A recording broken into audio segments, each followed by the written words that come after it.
Welcome back. Now in this video, we're going to pick it up where we left off, and we're going to start talking about traffic, how you're going to actually get people to that bonus or landing page using various means.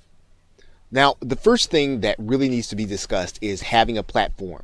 This is something that will help you to build a traffic base that people are actually coming to satisfy some kind of need for knowledge, and they're coming to you for it.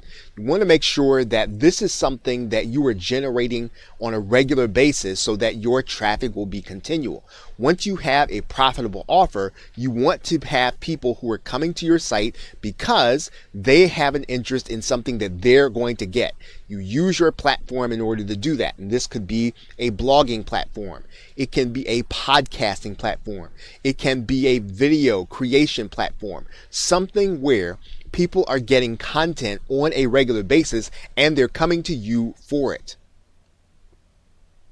Of course, one of the best ways to do that if you don't have a platform, and even one of the ways that you can build your platform, is to use YouTube video. You can optimize YouTube video so that people can find your video in search, click on a link, and then come to your site. Now, they can actually come by clicking on a link inside of your video, which is called an annotation, or they can click on a link that is in your description area. You should probably have a link in both areas. Basically, what you're trying to do is to put videos in places on subjects that people will be interested in order to come to that landing page and then watch your webinar. One of the more popular ways of driving traffic today is using live streaming video. Now, that means you can do a live Facebook video, or you can do a live Periscope video, or some other social media outlet. You can also pretty much use YouTube for live streaming. These are great ways of being able to drive people based on their interaction with you and their desire to hear what you're saying in a live medium. Of course, those videos are always made for recordings. People can actually go back and watch the recording, but the fact of the matter is some people like to watch live video. You can always catch people, and then you'll be able to deliver them to your location. Now, there is no better medium to drive traffic than to have an email marketing list. So you should always be list building. You should always be driving people onto your email marketing list through an opt-in page, or however they become your customers. You want to make sure that you are always building your list. This is the most efficient and effective way of getting traffic to anything that you are doing. Now, some people will use targeted Facebook ads as well as targeted YouTube ads. These are fantastic ways of being able to pay for traffic. So targeting your customer and then paying to actually get them to that landing page is a great way of using your resources and to be able to scale up your efforts. Solo ads are also a way that you can pay someone who has an email marketing list to be advertising for you. So what you're going to do is you're going to place your ad for an opt-in, or you're going to write an email which directs people to get something free or directs people to check out your offer, and you're going to have someone else send out that email to their list. You're going to pay them for that privilege, and this is what a solo ad is. Of course, all of this traffic you want to send to a bonus or landing page so that you can collect leads if they decide not to take you up on your offer. Now, on the landing page, you are going to have what's called an anytime link. And with just about every automated webinar system out there, there is a way for you to click on the link and have your customers start watching a webinar almost instantly. And that is what you are going to want to do. You want to give them some sense of immediate gratification to find out what it is that they're looking for, and for them to be able to watch your video in order to get it, or your webinar.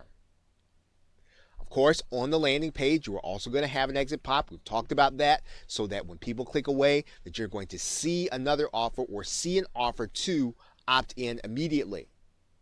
You will also have your retargeting pixel on your landing page so that you can collect data on what your customer is doing. And basically what you're doing is you're going to make sure that people who leave that landing page, they are going to see an ad to opt in. So when they exit, the exit pop's going to show up. They're going to get an ad to opt in. We are also going to show them an ad on Facebook, so that if they did not take action, that they get a chance to take action another time We're also going to show them ads on YouTube. So again, what we're doing in this case is we're giving them every opportunity to interact with them, and we want to make sure basically that we are tracking in every situation. We are tracking in terms of Google Analytics. We are tracking with Facebook. We are tracking them in terms of our landing page onto YouTube. We want to make sure that every interaction that we have with our prospect or our customer, that we're tracking them, that we're giving them an opportunity to do business with us. Okay, so with that, thanks, and I will see you in another video. Part 5, PLR and resale rights hijacking. But let's think realistically. Selling your PLR inside of the internet marketing community without rights is going to be difficult at best. Now, you will need to have a new market or change the PLR in order to leverage it. So how do you turn the rights product into something that someone will buy? Now, here's what was sold to you if you bought a PLR product. Typically, what you bought was the opportunity to make money online, or you bought the opportunity to learn something new. Now, if you bought the opportunity to learn something new, you're satisfied with the PLR. More than likely, you had a good sense for something that you didn't know before, and now you have your arms around it, which is great. So let's talk about what is PLR, resale rights or whatever it is that you purchase when you get a PLR package. PLR is, for the most part, teaching leverage. So if you don't know how to teach a subject, you've got to do a workshop, you've got to do a webinar, you want to get a bird's eye view of a subject, you can get PLR, and you can do that fairly quickly. You get high quality PLR. It's product leverage. So if you don't have the ability to create your own product, or you just need a jump start, you need some assets in order to start creating a product, PLR can be a great way of being able to use some of the assets inside to either redo them or to use them as some of your components. PLR is bonus leverage. So if you don't have great bonuses to offer, typically you'll get the rights to offer what you purchased as a bonus to a paid promotion that you are doing. It's a tool leverage. So sometimes you'll get a new tool and you will be able to use that PLR as a tool. Sometimes you get software PLR. You can actually use it in your business, or you can actually give it to someone as a bonus, as is the case with all these things. Is membership leverage. So you have a membership site, you want to give those who are coming to your membership something new and something fantastic. You can add PLR to your membership in order to give them even more value than they're getting by paying their membership fee. PLR is also content leverage. So if you don't have the ability to create content on a regular basis, what you can do is you can actually use the PLR to create great content.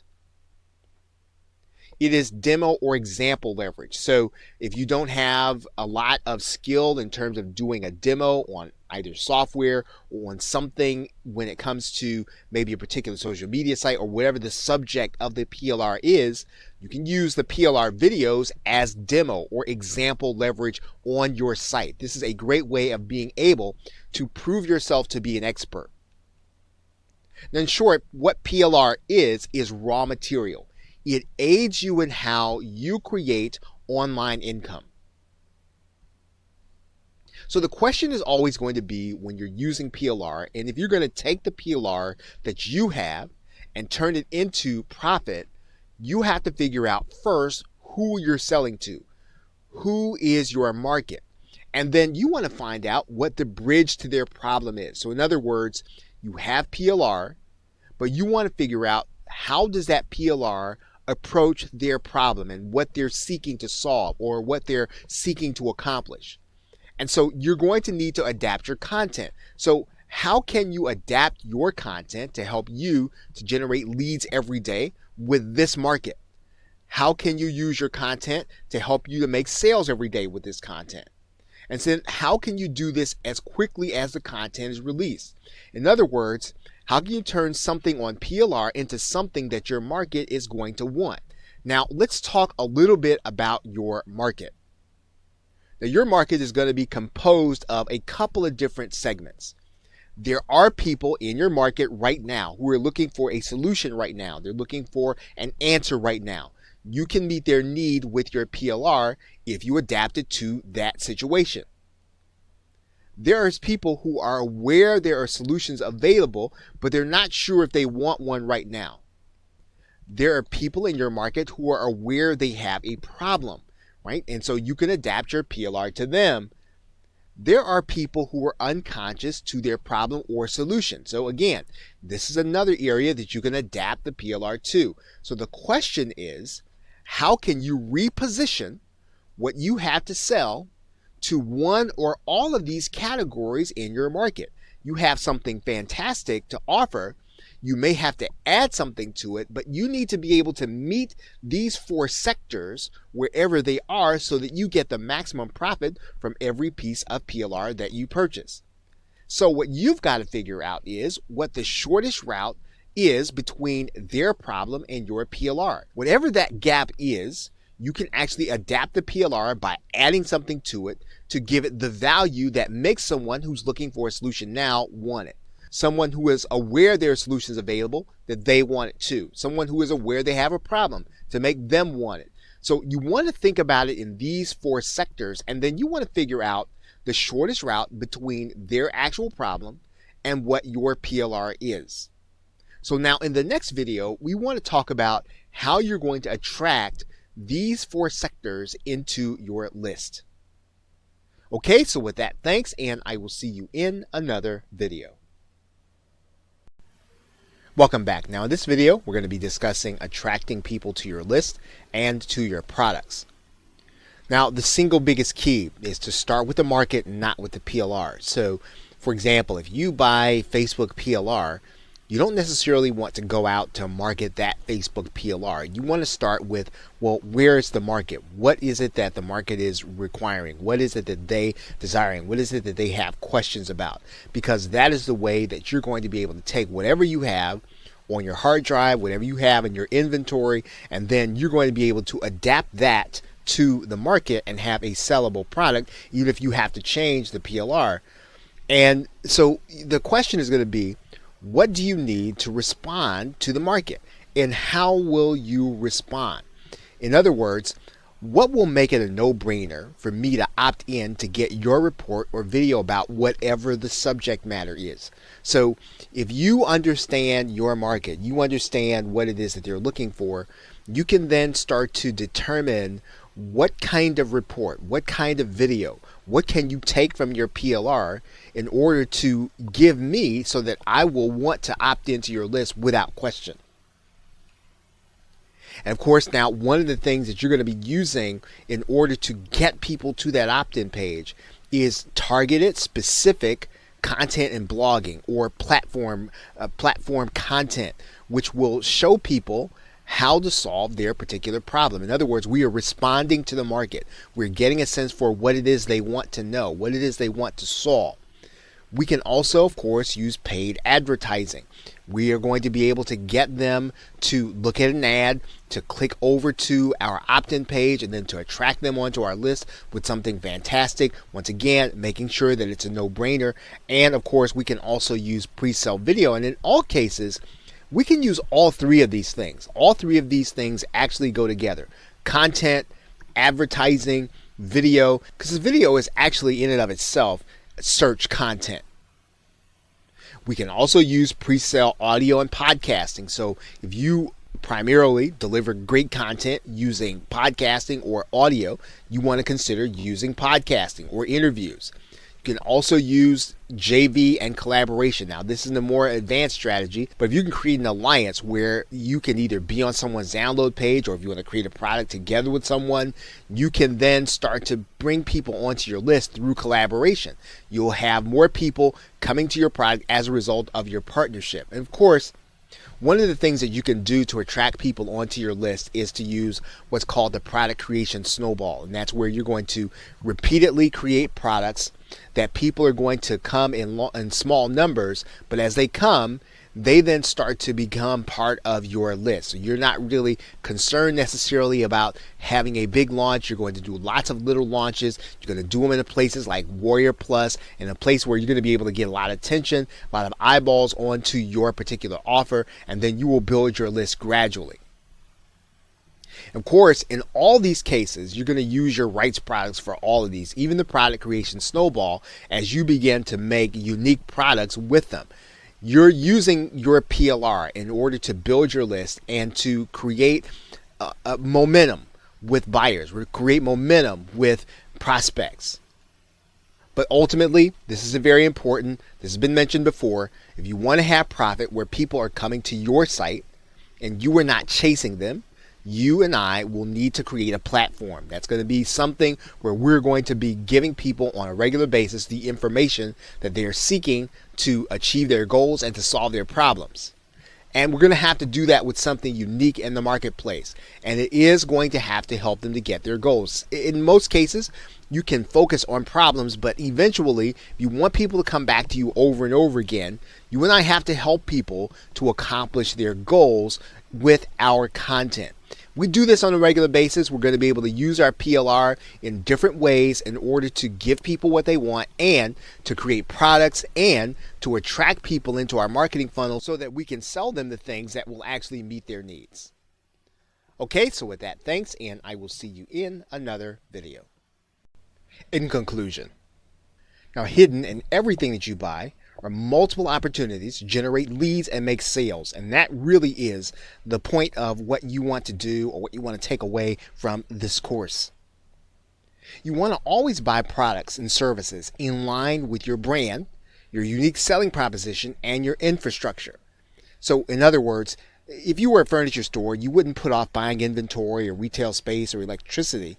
And so you want to think about your internet marketing business in the same way. If you decided on a particular direction, don't make the purchases that keep you from making the special purchases that you must make in order to have the things you need to do for your particular line of business. So think about how you are going to be able to build your brand and then avoid doing things that are going to keep you from building that brand. So what we've been talking about here are things that you can do to take your existing purchases, to monetize them and turn them into passive sources of income. And we talked about turning your purchases into services. We talked about turning webinars into products. We talked about turning your purchases into products themselves using the 7P method. We talked about turning your purchases into affiliate promotions. We talked about webinar and workshop jacking. We talked about PLR hijacking, in other words, using it so that we can have various ways of drawing people into our marketing funnel. And then we talked about turning our products into list building opportunities. Now we want to end our session today by talking about avoiding substitutes. Now in the book Peak by Anders Ericsson, he talked about the fact that deliberate practice is how you're going to improve your profit. So in other words, the only thing that's really going to improve you as an entrepreneur, as a marketer, is making sure that you do over and over again the things that are going to make you successful, learning from your mistakes. So you're going to have to go through repeated attempts to try different things. You're going to have to make sure that you're getting feedback. And sometimes that feedback is pretty direct. You either made sales or you didn't. You either generated leads or you didn't. But what you want to do is you want to be careful in thinking that you can substitute a software purchase for practice. In other words, the software is not going to do the work for you. It's not going to learn for you. It's not going to understand for you. You're still going to have to do the work. So as you use software, as you purchase software, you want to make sure it's a complement to what you're trying to do to get to your goal and not as a replacement for doing the hard work and understanding your market. For example, no software is going to make Facebook ads profitable all by itself without having us pay for someone to understand it or without us understanding it ourselves. We still have to do the work. We've got to pay someone in order to do it. In the business book, Blue Ocean Strategy, the authors talked about the fact that entrepreneurs have to understand where the market is and then offer something that isn't currently there. So you and I have to understand what sells. We have to understand what's really desired because people buy what they want and not what they need. And we have to understand that PLR is raw material. In and of itself, it probably is not going to sell out of the box in great numbers, but if we can turn it into what people want, we're going to be able to generate more sales. We have to be careful in thinking that we can substitute PLR for understanding our market and doing the work in meeting the market needs. Now, in the book Deep Work, the author talked about the fact that most of us fail to get the most out of work time due to distractions that we think might actually be work. So we have to schedule our interactions. We have to make sure that interaction is focused on a particular subject or a goal. And in most cases, we're going to need to get someone who can give us guidance, some kind of coach or direction. So we want to be careful in thinking that what happens inside of a group, social media group, Facebook group in particular, is going to turn into profit all by itself. Much of what we discuss there will go away due to distraction. We need focused and scheduled interaction, and we need to make sure that we're getting feedback from someone who understands the process. Now, lastly, in the book Smarter, Faster, Better, the author talked about the fact that for us to make concrete changes, we need to do things that put us in the driver's seat. He called that concept locus of control. So we need to be able to answer the question, what do we need to do in the next 7 days in order to accomplish our goal?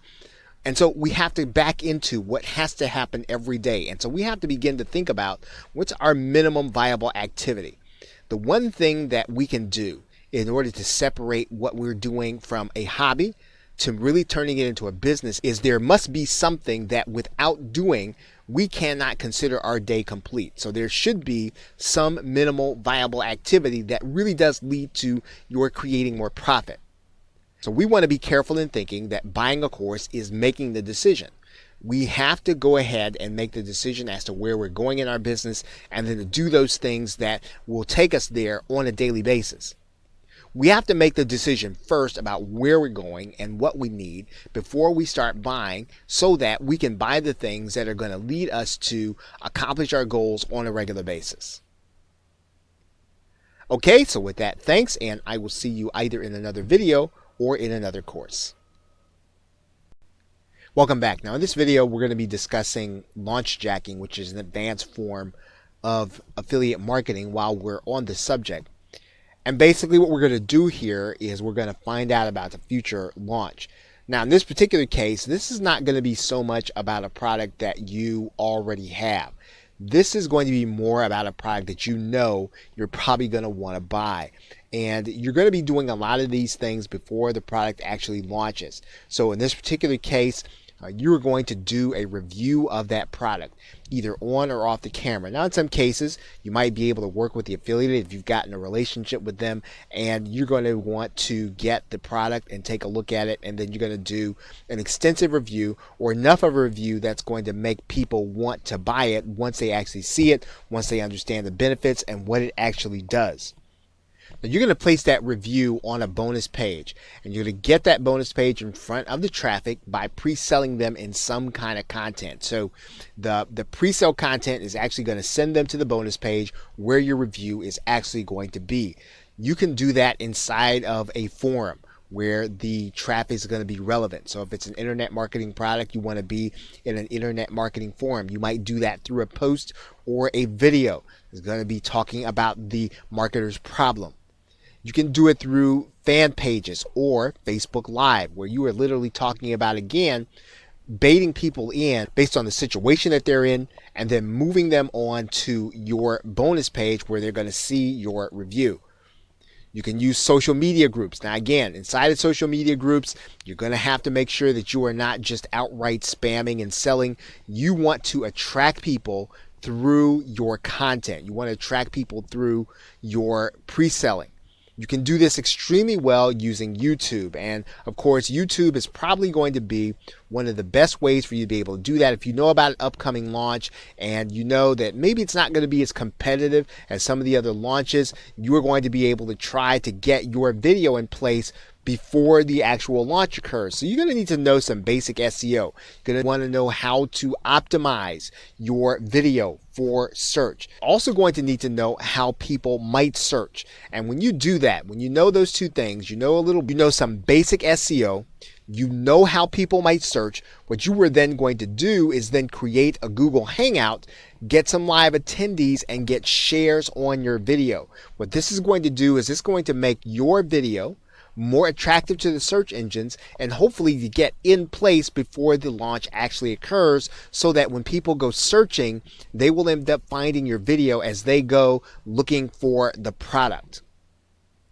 Okay, so with that, thanks, and I will see you in another video. Part 4, turn your products into affiliate marketing promotions. affiliate marketing is a great way to make use of your existing purchases, again, regardless of what the intent was or what the product actually does. Now, when you buy a product and the price point is $27 and higher, one of the things that you can do, and routinely you probably should do, is to consider becoming an affiliate. But the fact of the matter is that any product you have, you should apply to be an affiliate, and not just in the internet marketing niche. Now, one of the things is, if you don't know the affiliate, sometimes you can end up being placed on what are called delayed commissions, especially when that is JVZoo. Just expect that to be part of the process if you're just getting started. And sometimes, actually, you'll actually even be turned down by the affiliate. Now, that's just part of the process. You should not be discouraged by that, nor should you not pursue this way, because that's going to happen. Now, there are a number of ways for you to be able to promote the product as an affiliate. Now, there are going to be some things that you are going to want to put in place before you start down this path of becoming an affiliate for any product, let alone the product that you are actually using as a marketer. Now, here are the things that you're going to want to have in place. You're going to want to have a website or blog or fan page or some video channel. You need to have a home base or some place where someone can come and experience your content on a regular basis. Now, this can be any of these things. It can be a podcast. It can be something where you are building a platform and you are distributing content. You are going to want to have an autoresponder in place. That means that you can do list building. That means that you can actually have the people on a regular basis, that you can send them an email, and that you can then start to market to them other products and services. You are going to want to have capture pages, mainly because you want to use them to capture new leads as well as to segment your email marketing list. You're going to want to know a little HTML, because you're going to need to make a few changes to a sales page, and sometimes it's time prohibitive for you to have to go and outsource this. If you can get in and do a little HTML, edit some of your pages right away to make quick changes in order to test and tweak, this is going to be to your advantage, especially as an affiliate marketer. You're going to want to have some page building software, because you're going to have to build bonus pages. You're going to build some bridge pages, and these are going to be the things you're going to need in order to do that. You're going to want to have a range of relevant bonuses. So you're going to want to have lots of things that you can use as bonuses in various products. And again, not all bonuses you're going to put in every product, but sometimes you just want to have a few relevant bonuses for any kind of product that you are going to be promoting. You want to be able to rebrand graphics, and sometimes that's going to mean a piece of software. Sometimes that's going to mean that you understand Photoshop, but you need to be able to rebrand graphics. You want to be able to create a video when you need to. So that's typically going to mean you're going to want to have Camtasia or ScreenFlow or some kind of screen capture software where you are going to be able to create a bonus video showing people what they're going to get as an affiliate, or even to do a product demo. Now, here's what you are going to want to do in order to turn your purchases into affiliate marketing opportunities. You're going to want to create some optimized content on your blog or your channel or whatever you're using to create content. Now, this is pretty much going to mean that you want to draw and attract people to their problem by specifying some topics that you're going to talk on that your product is actually going to solve. So that means you're going to make sure that your title is optimized in whatever your content is. Your description needs to have keywords. It needs to be attractive to the people that you're going to want. You want to use tags when they are available. Then you are going to want to do a product review with your results. Again, this comes back down to your being able to create your own results, because those results are actually going to make your selling of it as an affiliate lots more attractive than if you just promoted it without knowing what's in the product. Make sure to set up a bonus page with a graphical representation of what you're going to be providing. So this means that if you have product boxes and software boxes or the images of them, and you can place those on the bonus page, that's going to be more attractive to your potential customer than if you just told them what they are going to be getting. You want to direct the traffic to your bonus page. Make sure that you're using copywriting. When you do that, make sure that your page sells them on your bonus. It sells them on clicking through to see the next page. So you have got to make sure that they are interested enough in your bonus and getting it in order to click through to the next page where they are going to want to see the offer. Make sure that that offer is going to convert, but you want to do a great job of pre-selling based on what the sales page is going to be telling them. If you're going to be sending traffic from paid advertising, use an exit pop so that you can collect the leads that you're going to be getting. When you do that, make sure you're promising them a new bonus. Make sure that you're opting them in when you get that cold traffic. And then make sure that you promote the product in an email explaining the benefits. So again, traffic is coming from paid advertising. You want to make sure that minimum, if they don't want the product, that you at least capture them as leads so that you can maximize your ROI. Okay, so with that, thanks, and I will see you in another video. Part 5, Webinar and Workshop Hijacking. Now, why do a workshop? Now, in some cases, a launch will have already happened and the market's moving on, or maybe it's bored with the particular concept that you are going to be concerned with. So what you are going to need to do in order to make it sellable is to find a different set of online customers. In some cases, you're going to need to find a different set of offline customers interested in the niche. And these customers can typically be persuaded in a different way. They can be persuaded by your proof. So they don't necessarily need to see a new launch, and they don't necessarily see a big price decrease or a price cut. They're really going to be persuaded by seeing evidence that what you have is going to be right for them at that particular time. And when you have that proof, these customers can be persuaded by the same copy that you're using. Now, you are going to have online customers in different niches, and sometimes there are different pockets of online marketers that may not have heard a particular product in a marketplace, like for instance, JVZoo. They're going to be people who have operated in the ClickBank environment, but who haven't heard of anything in JVZoo, or maybe they were operating in the Warrior Plus environment. Maybe they were operating in the Zaxa environment, and all these are affiliate networks. Maybe they were operating in the Deal Guardian network, and again, they may not have heard of a particular product in a particular area, and so this will be relevant to them. So what you want to do then is to make something called webinar workshop hijacking work for you in this particular case. What's going to happen is you're going to be sending traffic to a webinar instead of an actual bonus page. So people are going to have a concept taught to them, and then they're going to be asked or pitched on buying a product. Now, obviously, you're going to be using an automated webinar in order to do this.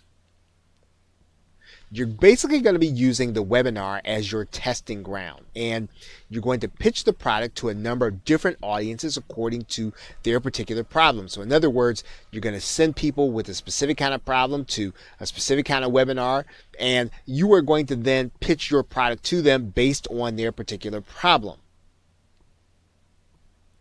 And of course, all this is going to be easy to do inside of any webinar system where you have control in order to send an automated webinar. Now, in order to do this, you're still going to need a bonus. You are going to need to seed the value throughout your presentation. So you're going to be talking about things like what it would cost to fix their problem. What would it cost to have them see a similar solution? You want to have this throughout the presentation. You don't just want to wait till the end to try to convince people with a very low price. You want to be talking to them about the value they should expect to pay over the course of the time during the webinar. What would it actually cost if things got worse for them? And you should be telling them that throughout your presentation. You want to make sure that whatever facility you're using for your automated webinar, make sure that your customer or your potential customer can see the bonus. So in other words, use a visual representation. If you have a graphical software box or something that they can actually visualize what it is they're going to be getting as a result of picking up the purchase through your affiliate link when you are webinar hijacking. And then make sure that bonus is shown to them when the offer is made. So make sure that it is visible to them if you can use an automated feature so that they can see that bonus, that it's timed so that when the offer comes, they'll actually see the bonus right along with it so that they know they have to act in order to get the bonus in addition to your offer. And finally, make sure that you are watching your stats very carefully, because you want to make sure you understand whether or not the webinar is actually converting. You want to know at what point people are leaving. You want to know at what point they are coming in. You want to have a good sense for what the webinar is actually doing for you, because again, this webinar is actually taking the place of a bonus page and is actually going to do a main portion of the selling for you. Okay, so with that, thanks, and I will see you in another video. Welcome back. Now, in this video, we're going to start with the second part of the 7 Ps, and we're starting with the avenue of profit. And basically, the first part of the profit section, we want to see something through until it already gets a result, and we've talked about that in a previous video. So we want to start with that as the premise of creating our product, the result. And then once we get a result, of course, we're going to be developing our own secret method, our own unique path to actually getting a profit. And we're going to be able to do this whether or not we're talking about an information product. We want to make sure that the information that we're giving is going to be our direct path. So again, the documentation is important. If we're going to be taking PLR and we're going to be doing it, now obviously, typically we're not going to be reselling it as PLR, but we can sell it as our unique product. Again, if we have our own unique method and way of being able to process what it is that people need to do. And of course, if we're going to create our own software which automates the process. Now, the second part of this is whether or not we're going to be able to reproduce the results. And that's where the result comes in. So can we, on demand, continue to produce the same result consistently over and over and over again with our method or whatever it is that we're going to be delivering when we actually make the sale? Of course, what's going to be of interest to internet marketers is going to be whether or not we can scale it. I mean, we don't want to give something that people are going to have to spend all their time and effort in order to make work. We want them to be able to either outsource the process, or we want them to be able to use paid advertising or some way of them being able to scale it up so that if they don't necessarily have time to really make it big, that they can. This is going to be a key selling point when we get ready to actually write our copy. And of course, we start then talking about the actual product. We are going to then create our product. That means getting our sales page together and making sure that our product is ready for sale. And when we do that, we're going to be using our documentation. So whatever it is that we did in terms of our product, that is really going to be the core purpose or the core part of our product. The most important aspect of our sales copy is going to be the fact that we were able to get this result over and over again, and we can prove it. Going to be able to prove it with our result. And in some cases, if we can actually get people to take our product, use it, and get the same results, this is going to be a fantastic way of being able to put social proof on our sales page. Now, if possible, we want to put it on the same affiliate network that the vendor is on, because again, we want to have that relatability, and we actually are going to want them to be willing, and we want it to be easy for them to promote. And then, one thing we're going to want to do is we're going to want to make sure that we're purchasing their product. We want to make that as part of our method. We want to put that in our product, that people need to get the core method from the actual vendor. And again, all this does is this really kind of helps us to build that relationship with the vendor, make them more open to promoting our product when they're ready. And of course, that is the last part of the method. We are actually going to want someone to promote our product. We're going to ask the vendor to promote our product naturally. And we're going to get our sales page ready. We're going to host it on Muncheye. We're going to get everything together and make sure that anything that is a question that has already been answered, everything that we can possibly do to make it easy for someone to promote. Again, we are going to want to make sure that if we have a JV page that looks like all the other JV pages. So if the other JV pages have swipes, if the other JV pages have bonuses or bonus pages, we want to have those things too on ours. We want to make it easy for people to promote. And then we're going to approach the vendor and ask them to promote our product. It's pretty much going to be that simple. We want to apply for an affiliate link to their product and let them know that their product is part of our package. Again, we want to make this as enticing as we can to the vendor in order for them to promote our product. Okay, so that is the end of the 7P method of taking your purchases and turning them into your own products. Okay, so with that, thanks, and I will see you in another video. Hello and welcome. Now in this video, we're actually going to go and look at some of the services that you can offer to other internet marketers and entrepreneurs. Now you'll notice here that we are in the Warrior Forum, and if you look at the address that we are in the warriorforum.com. Now you may or may not have an account at the Warrior Forum. In some cases you may want to get an account so that you can go here and offer some of these services, but we're actually going to be talking about how you can offer them in a different way. But you do want to come to the Warrior Forum so that you can understand what other marketers are looking for in the service. Now you notice here that I've gone inside of the Warrior Forum. I've gone inside of a particular forum that's called the Warriors for Hire, and I'm actually going to show you how you get to that forum right now. Now you are looking at the Warrior Forum, and what you're going to do is you're going to look at the very front part of the forum. You want to look for this subforum called Warriors for Hire. When you get there, you're going to see that you get to actually search the forum, and you want to go inside of the forum and then click search this forum. You then want to do an advanced search. When you get there, what you're going to do is you're going to actually put in the terms that you want to search for. And the way that I do it is I like to look for the titles only in my search. And this will actually give me those results that I'm really looking for. Otherwise, you can get a lot of irrelevant results. You're going to notice here right away that I've actually gone and I've looked for video creation in Warriors for Hire. And you notice that there are quite a few results here. There are 63 total, and you get a chance to see those people that are actually creating video for other people. And you can look at that and look at some of their listings to see what they're looking for. One of the great things about the Warrior Forum is you'll actually get to see some of the replies and how people created the service, maybe what they did and did not do fully when they were servicing customers. You'll also see here that I can actually put in here creation. Right, and you can see there are people who just do the creation process. I've also done a search for voiceover, and so again, you know, if you've got audio equipment and you can actually do the actual voiceover, you can go inside of the Warrior Forum again to see what a service looks like. I understand that you can do any of these services on Fiverr that may or may not necessarily be the market that you're looking for. You can do that, but what we're talking about is creating the service that other internet marketers want so that you understand how to do it for their business. I'm actually going to show you here. Here's someone who's offering a webinar service. Right, you can see what they're looking for. They've actually got their tools on the Warriors for Hire section. Right, so they're offering a webinar service. You can also see that there's someone who writes sales copy.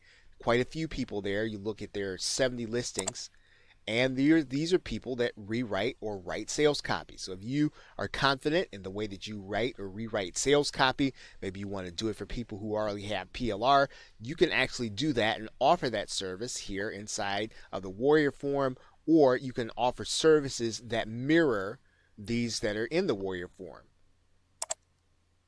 You'll see here that here's someone who understands how to put a membership site together. So this is someone who obviously understands whether it's optimized press or whatever membership site software that's out there. If you have that software, you can actually offer the service to be able to set people up in their membership site. You can see here that here's someone looking for somebody who understands ClickFunnels. So if you understand ClickFunnels and you understand how to get people set up and how to get people operating, that's a service that you can offer. You can offer Facebook ad management. So again, now you do need to understand how this actually works, but once again, it is a service that you can offer people in addition to actually doing the actual work of doing your own Facebook ads. And one of the things I want to show you right here is that here's someone who actually does interviews. and they actually give you some of the assets that go along with it, and you can buy an interview service. Right? They'll do a third-party interview of you. So basically, you want to poke around the Warrior Forum so you can find out what marketers are looking for. Go to the Warriors for Hire section. In some cases, you can go to the classified ad section. And what you're going to do is you're going to actually get a look at how to offer a real service that you can actually take some of the products that you already have and turn them into services for other people. Okay, so with that, thanks, and I'll see you in another video. You are now looking at the Warrior Forum, and we are looking here because this is going to be one way for you to list your services to other internet marketers. And you notice that there is a form here called the Warrior Special Offer Form. And the form that you're going to be looking at, actually you're going to look at two. You're going to look at the Warriors for Hire section.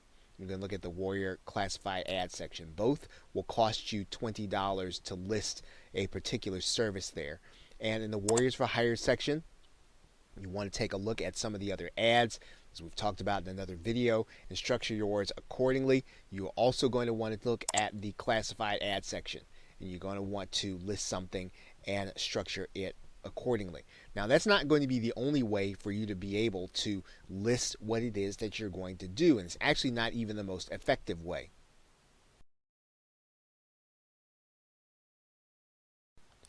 Now, Muncheye.com is a site where you are going to find out about future launches, and you're going to be able to find out about them before they happen. And these are going to be the people that may be open to something that you are going to do. And so you want to find out who's going to have something that you are going to have, a service that is going to be relevant for them to offer to their customers. And as you can see here, from the next 10 days, you probably got over 5,100 launches. So there are lots of opportunities here for you to be able to offer a service. You can do the same thing inside of another site called JV Notify Pro. The idea behind the site is the same thing. You are going to be finding out who's going to have a product that is going to fit what it is that you are actually going to do. Once you understand these sites, you can actually go and look at products that have already been launched, not only in JV Zoo and Warrior Plus, but you can also take a look at products that have been launched in ClickBank. And there are going to be lots of different kinds of products being offered here, digital products. And again, if you have a service that's going to be relevant to the customers that are going to be buying this, this is where you're going to want to reach out to the vendor. So if we have a vendor, let's say that we pick one of these vendors and we look at them and we see that they've got a product here. And what's going to happen is they're going to have a joint venture page. We're going to go and check out that joint venture page. They're then going to have something where you can actually contact them. Typically, you're going to find that there at the bottom. You're going to want to reach out to them by the means that they have set up to be reached out to. And when you reach out, you're just going to write a little note there. Hey, I noticed you've got a service launching next month. Maybe you want to put the date in there. Talk about what it is you do. Make it brief. Make it clear about what it is you do. And then just make a pitch. Hey, I wonder if you have a way for your customers to actually get this done for them. If not, I'd like to talk to you for being able to set these up for your launch. You want to show them some of the previous work, or at least some of the people who have seen you do this work before. You have some testimonials, and then just ask them when a good time to talk might be. Right? Make it easy for them to contact you. Right? Give them Skype, Facebook, your mobile number, and email, and then reach out to them. And then maybe you want to wait a little while, and then just kind of see where that leaves you. You can do this as many times as you want to, as many products as you see that you feel comfortable that you'd be able to offer the kind of service that their customers might be interested in. Now, even though you're going to have these various ads in various places, you are going to want to have your own page. We are going to cover that in a future video in this course. Okay, so with that, thanks, and I will see you in another video. Hello and welcome to the hands-on session for part 2. And we talked about turning your webinar attendance into an actual product. Now, most of everything you're going to be able to do to get started, you're going to be able to do inside of Google Docs or the Microsoft Office suite if you have it. You'll need to start by creating an outline on maybe slides, or if you want to do it on Google Docs. And once you create your slides and your docs, then what you're going to do is you're going to start creating videos. And in order to do that, you're going to need to be able to record your screen. Now, there are a couple of programs that you can do that. Most internet marketers and entrepreneurs will use Camtasia. However, there is a $300 price tag to Camtasia. You can get the free trial, which will last for 30 days. That will give you time to go ahead and record your videos. Hopefully, if you can sell the course, then you'll be able to have your fee for Camtasia in order to activate it permanently. Now, if you don't want to upgrade to Camtasia and $300 is too spicy of a price, you can do programs like Screencast-O-Matic. Now, they do have an activation fee. They don't do as much in terms of editing, but you can actually get your video recorded where you are actually recording your screen on a program like Screencast-O-Matic. If you are a Mac user, you can use the program called ScreenFlow. And ScreenFlow also has a free trial available. Now, some people are using Open Broadcaster software, which is a software that is used in order to broadcast to Facebook Live. There is a recording feature there. In order to do that, then you'll need to start streaming and then hit record. Pretty much works the same way, and you are going to create a video at the end. Another way to create screen share video, you can actually do it on Google Hangouts. Google Hangouts is free. You can actually take the video that you get from Google Hangouts and then use it once you start the editing process. You're going to record your Google Hangouts, you're going to do your screen sharing, and then your video is going to appear inside of your YouTube channel. And you'll see it here, and then all you'll do when you get to the YouTube channel, you'll just click that download MP4 and you'll be able to download your video, and you'll be able to start the editing process once you are complete. Now, YouTube itself has for free some limited video editing capabilities. If you don't want to pay for one, or you don't necessarily have the capital to do that, you can check into this video editor to see if it does everything you'll need to do. Of course, you'll need to upload your video to YouTube and then start the editing process there. Now, Camtasia will also allow you to create MP3 audios to give your customer along with the videos. You can do the same thing inside of ScreenFlow. There are free programs that will help you to strip the audio from your YouTube video. It'll be the same thing. You do want to be careful with those programs and make sure that they do not give you any virus.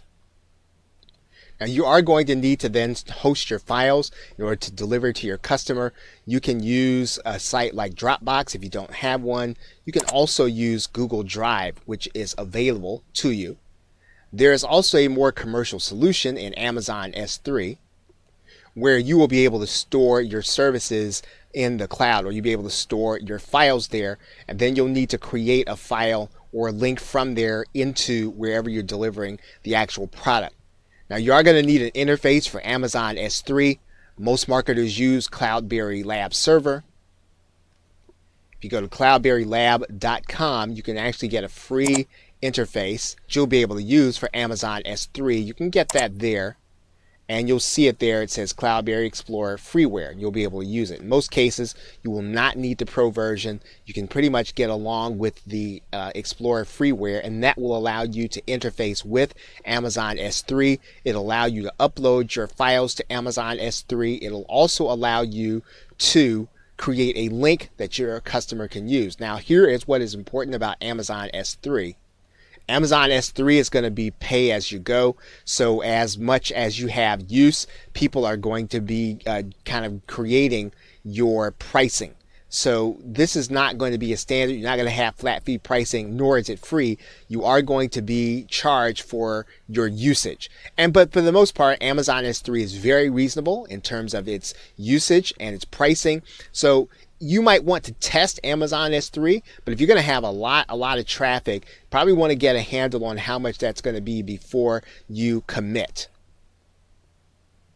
So in order to actually deliver the product, in order to edit the pages that you're going to have, in order to create a page where, or a thank you page, or a place where people can go get their files, you're going to need an HTML editor. And if you don't have one already, there are a lot of free ones online. And again, buyer beware with this. Make sure that you're getting one that is reliable and one that's not going to give you a virus.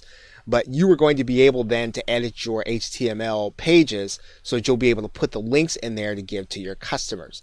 Now, if you have Dreamweaver or you have Composer or you have some other alternative, then that's fine. You can use it. But if you don't have one, there are a lot of free ones out there that you'll be able to get. Just type in HTML editor and then you'll be able to edit the page. What some people do is on a monthly basis, they'll pay Adobe Creative Cloud. One thing you'll want to be aware of is that they're going to ask for a year's commitment up front. They're going to give you quite a bit of software, but it is pretty spicy in terms of the price. Some people will get a single application and they will actually get it here. If you want to use Dreamweaver or something like that, you can do that at $19 a month. But again, you want to make sure that you're going to have use of it and you're going to be using it on a continual basis, because again, this is going to be a year's commitment when you actually get Adobe Creative Cloud. But it's worth looking into because a lot of these software programs are going to be useful to you if you're going to be creating products like this one on a regular basis. One in particular that you're probably going to use is going to be Photoshop. And Photoshop is going to give you the ability to create graphical images. Remember, graphical images are going to be very important to your being able to give your customer a visual sense of what it is that they're buying. And in some cases, you can get Photoshop Creative Cloud for $9.99 a month. You might want to get it along with a second application, but this is going to be important. Now, there are software programs that will do the same thing that Photoshop will do in a limited sense. There's one called eCover Authority. I mean, again, now you're not going to be paying on a monthly basis, which is going to be fantastic, and you're going to actually be able to get this at a reasonable price. It is something that will do a lot of what you're going to need to have done as an internet marketer. Ultimately, though, you're going to have a lot more flexibility if you know and learn how to use a program like Photoshop. Now, there are some other things that you're going to need in order to complete this process. One is a shopping cart experience, or a way to deliver your product once a customer actually clicks their button. Now, you can use PayPal, but there are programs out there like Genius Marketing Pro that will deliver your product. There are programs like Rapid Action Profits, which is not cloud-based, which actually operates on your server, and you'll be able to create a shopping cart experience.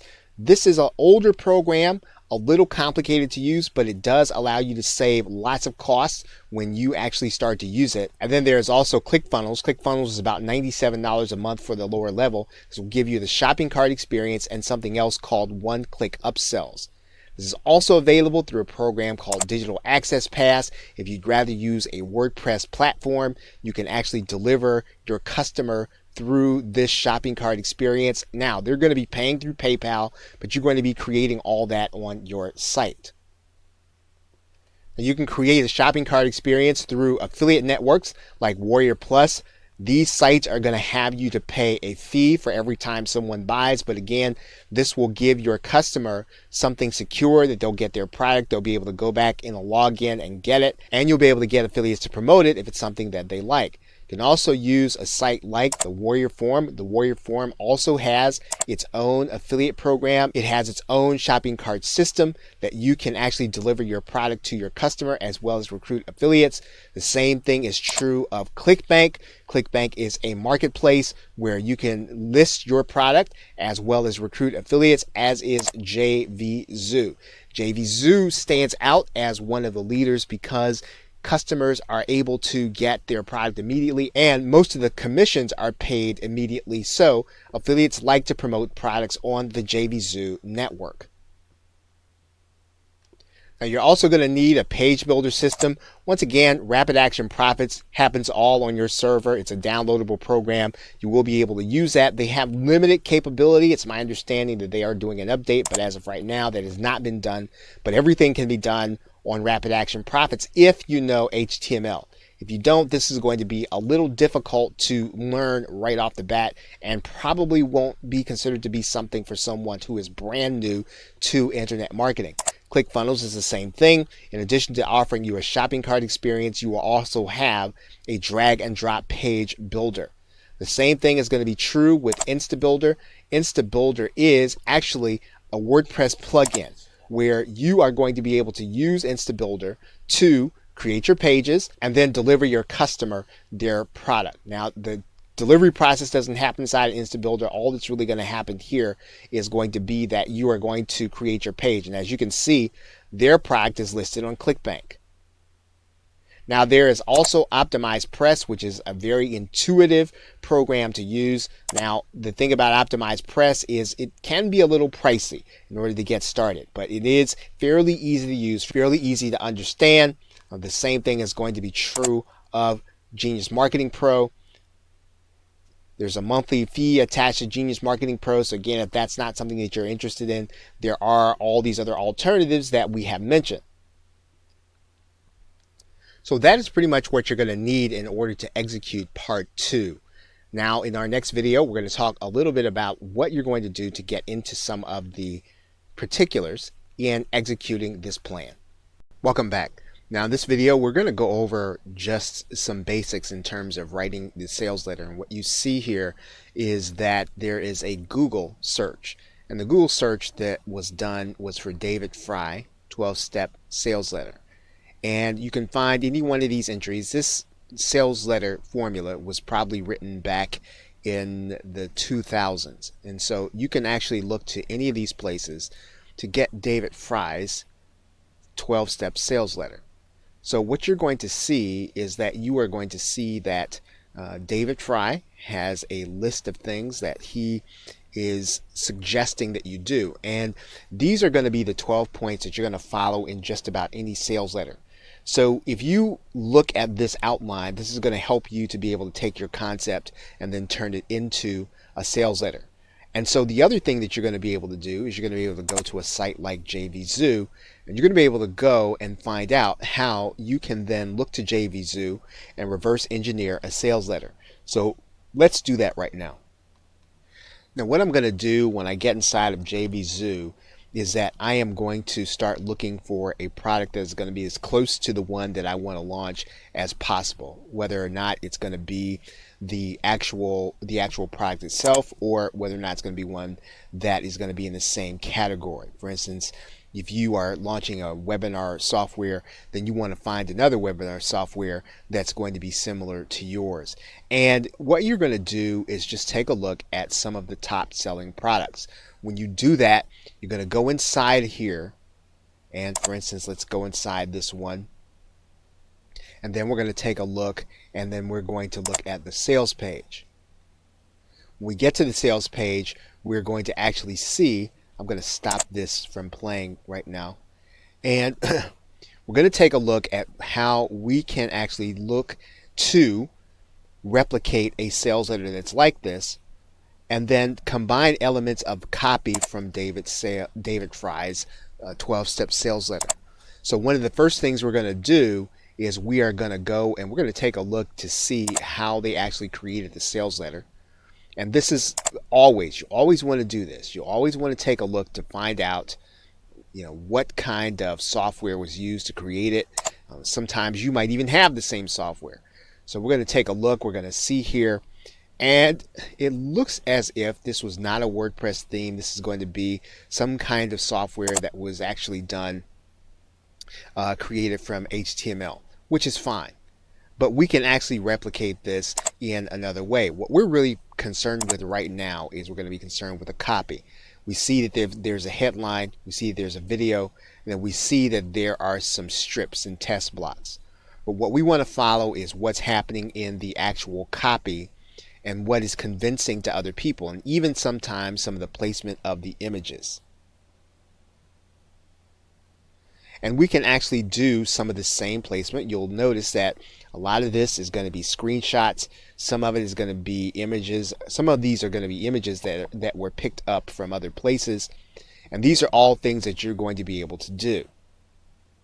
Right? Some of these were taken from some actual screenshots that were done with the actual product. So once again, these are the 3 things you're going to need to do. Number 1, you're going to make sure to pick up David Fry's 12-step bulletproof sales letter. Number 2, you're going to go inside of JVZoo and you're going to take a look to find out what some of the other sales letters are like, what their layout is. And number 3, you are going to take a look to find out what they were actually created in. Okay, and then that will give you a head start in terms of creating your own sales letter with your own sales builder software. Now, if you don't have sales builder software, often you can do this if you know some HTML, or you can actually have your sales letter outsourced. But the purpose of looking at this is to know what goes into the copy, first of all, and second of all, then what you are going to do in terms of the layout of your site. And once you've done that, then you will have a good sense for what will work well for your product. Okay, so with that, thanks, and I will see you in another video. Now, one of the things that we have talked about is mentioning the difference between proof and social proof. And so while we're on this sales letter, I do want to highlight what we're talking about so that you can do the same thing in your sales letters. And so you can see how this works psychologically on the person who is actually reading the sales letter, or even if they're not even processing it, you know what's happening. So let's go into this sales letter, because none of this is really all that random. And Anthony Morrison actually does sales letters and actually runs traffic from television. And so you know that if he's going to get involved in something, it's got to have a sense that it's going to convert. And you want to have an idea that when you start sending traffic to a particular sales page, you put a lot of work into your product. You want to know that if the only thing holding the person back would be your sales letter, you want to make sure your sales letter is done to the best of your ability. So let's talk about these two concepts of proof and social proof in this particular video. Now, you're going to notice here that both Anthony and Luke, they're going to mention that they are 6 to 7 figure income earners. Right now, that's not necessarily verifiable in a sense, but you probably have a sense that maybe they're probably telling the truth. We could probably say that that could be considered to be proof of what they're trying to do is to establish credibility. But again, this is an element of proof, and that element of proof needs to be in your sales letter. The other thing you're going to see is this, right? Facebook Live is the fastest growing video streaming service. That's probably verifiable, right? Now, they're not going to give you statistics here, but they're making a claim about Facebook. It has nothing to do with their product, has nothing to do with whether or not their product is going to work. What they're selling you on here is that Facebook Live is a place that you want to be. Setting you up that you need to get this product so that you can be someplace where people are actually going to be, where the fastest growing video streaming service is going to be. And so you are going to see here that they're going to make a claim here. And you and I, whether or not we read this, we do process it. Facebook live streams are watched 3 times as long as any other video. With Facebook Live being the fastest growing live streaming service in the world, it's something you need to be on right now. Now again, these two statements, right? Facebook Live streams are watched 3 times as long as any other device. Facebook Live, and again, they make the claim again. They're re-emphasizing this fact that this is something that's happening. Now, the other thing they're going to do is, again, we're going to do more proof, right? And this is more proof that live streaming is a place you want to be. So they're talking about live streaming. They're talking about Periscope. They're talking about Snapchat. They're talking about Twitch and Blab and YouTube Live and webinars. And so this, again, is the concept. They're talking about the concept of live streaming. Again, live streaming is big. That's the proof. Facebook live streaming is big. That's even more proof. And so now, since their product is about Facebook Live, you're going to get the idea, or you're going to get the sense that, well, man, maybe this is someplace I need to be. Now, you're going to see here in this image that they have taken the proof and they've made it visual, right? So they've got more information about live streaming. Again, as you move down the sales letter, what they are trying to do is to make sure that you understand exactly what's happening with live streaming, so that you'll be set up to think about, well, maybe I do need to get involved with Facebook Live if I'm not involved. And if I am involved in Facebook Live, then I want to consider this product. Maybe I already know this information. So let's go on. Now, even though they're talking about a benefit, personal branding, they're actually mixing this with an element of proof and social proof. In other words, look, Dwayne The Rock is on here, right? Dwayne The Rock Johnson is on here. So if he can be on here and he figures it's Facebook Live is worth being on, maybe I need to be on it too. That's the idea. That's what they're trying to communicate here. I mean, there is more in this sales letter, and it's a great example of how you're going to use proof and social proof. Now, let's move on. Again, this sounds like a personal testimony. This sounds like something that actually happened. I noticed Mark Zuckerberg himself do a behind-the-scenes tour of Facebook. But really what this is it's more proof, right? They're adding proof. In other words, Mark Zuckerberg himself is actually using it. Now, you might say, well, Mark Zuckerberg is head of Facebook. He would do that. But again, all this is really doing psychologically is it's saying that, hey, this big celebrity uses live streaming. This big celebrity uses live stream for their company. They're using Facebook Live. Why are you not using it? Once again, you see more proof here in the form of benefits. So this is really powerful because instead of giving you bullets, benefit bullets, they're actually giving you benefit bullets laden with social proof. So when you do your sales letter, you can consider that you can actually give benefit bullets, but you can add in the fact that other people are using this same thing. And he didn't necessarily go and get the people that are using his product. Understand that. So this is not a testimonial. This is, hey, other people are using this medium. Take a look at this. And then they're adding that to your standard benefit bullet and then giving it graphics on top of it, right? So, and the graphics are not hard to create. The graphics are really just screenshots, right? So again, this element of proof is over and over in this product. And as you move through the sales letter, you're being psychologically conditioned that this is really something that you want to consider. Okay, more social proof or more proof, right? Statistics have shown that Facebook, that people view Facebook live streams 300% longer than any other form of video. It's the best part of Facebook Live. Facebook never deletes your video, right? So again, they're telling you about Facebook Live. They're giving you like a feature and a benefit, but they're actually saying, again, this is more proof that this is some place that you need to be. So once again, you're really being bombarded with proof and social proof all over again. Now, again, here's another claim. I don't know if this is verifiable. You could probably go back to his Facebook page to figure out, hey, I actually used my own product and this is what I did. Now, this is someone who is using Facebook Live. They're the vendor of the product, and they're talking about their experience with Facebook Live. So once again, if you're not sold on Facebook Live, you're going to be by the end of this sales letter. And then you'll start talking about, then there's Anthony Morrison coming in and talking about training.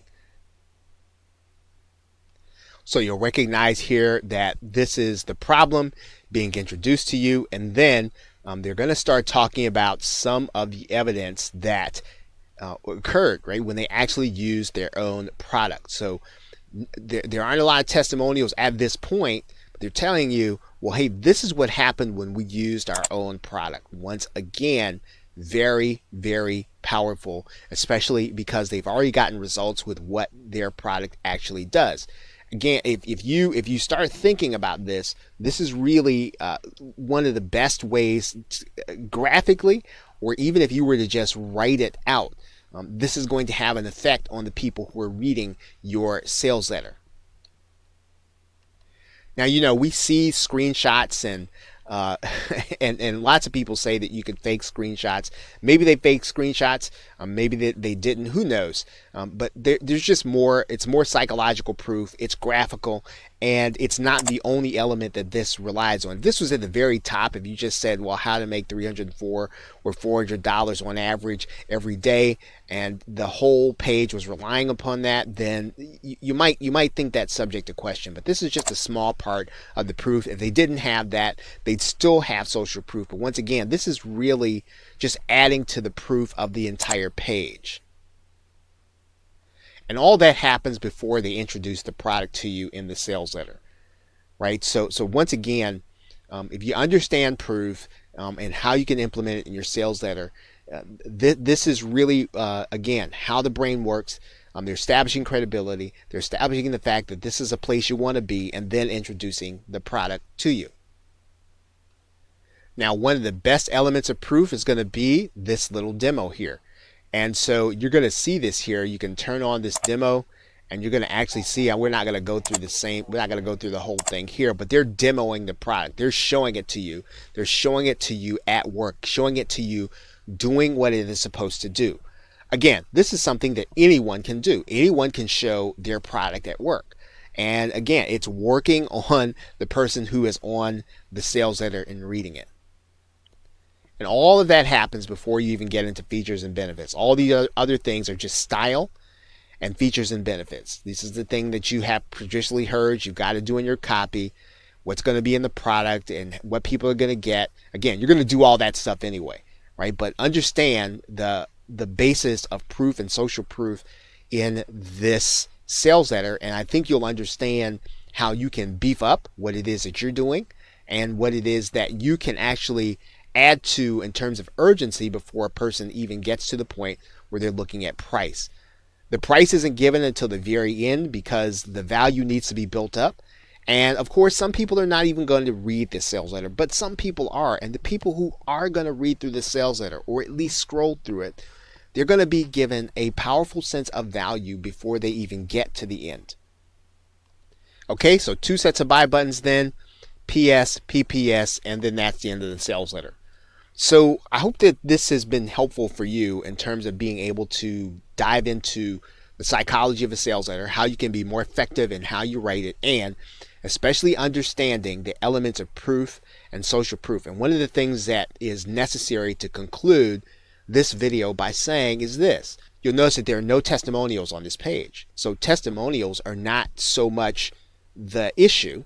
The issue is providing people with proof that the concept works, social proof that this product has worked for some people, and the social proof is actually generated by the people who created the product. So you don't have to have testimonials if you have fantastic proof and if you have proof that the concept is going to work for people because of the scientific evidence that people are on, in this case, Facebook Live, whatever it is you're talking about. You want to have those elements in your sales letter. Okay, so with that, thanks, and I will see you in another video. Hello, welcome. Now, in this hands-on video, we're going to talk a little deeper about what you're going to do to create an affiliate promotion for the product that you're doing. And I'm actually going to go into my page builder. Now, again, you don't necessarily want to get caught into thinking that your page builder is everything. So the page builder is not the point here. The point here is that you're going to need to create a bonus page. And I'm going to go into my page creator. And we're just going to go and we're going to pick a simple template. And I'll tell you why that is. Because what you're going to try to do here is you are going to try to, you're basically going to try to make sure that your customer understands the value that they're going to be getting from you. Right, so here's a very simple page template.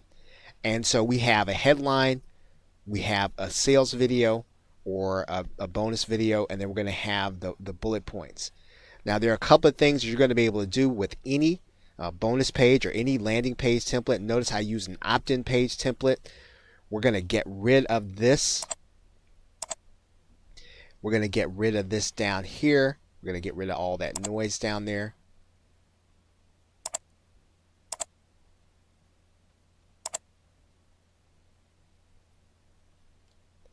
And what we're going to do is we're going to add in a headline, right? So you'll notice that you've got a pre-headline here. We don't have to have that for a bonus page.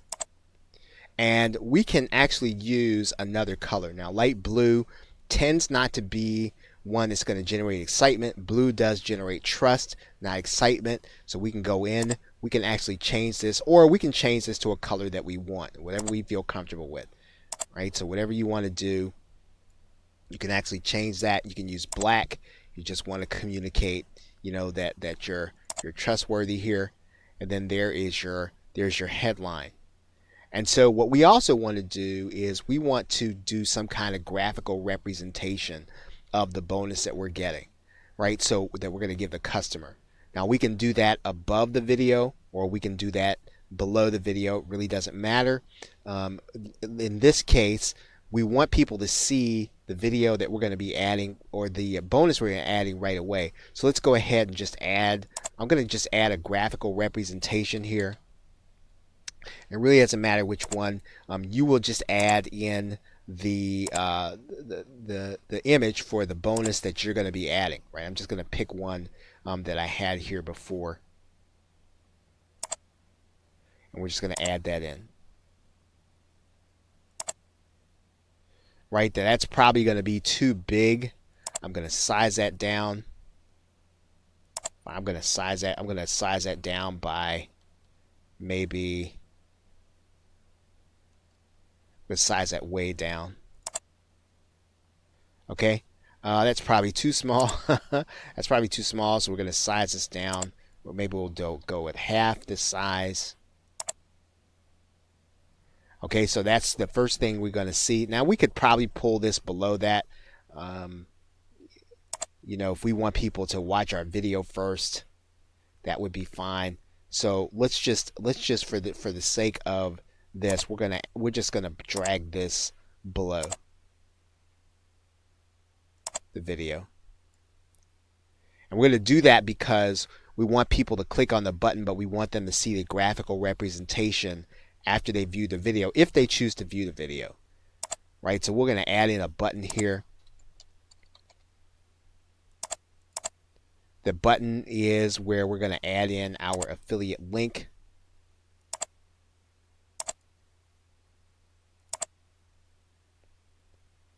And we're just going to click save and continue.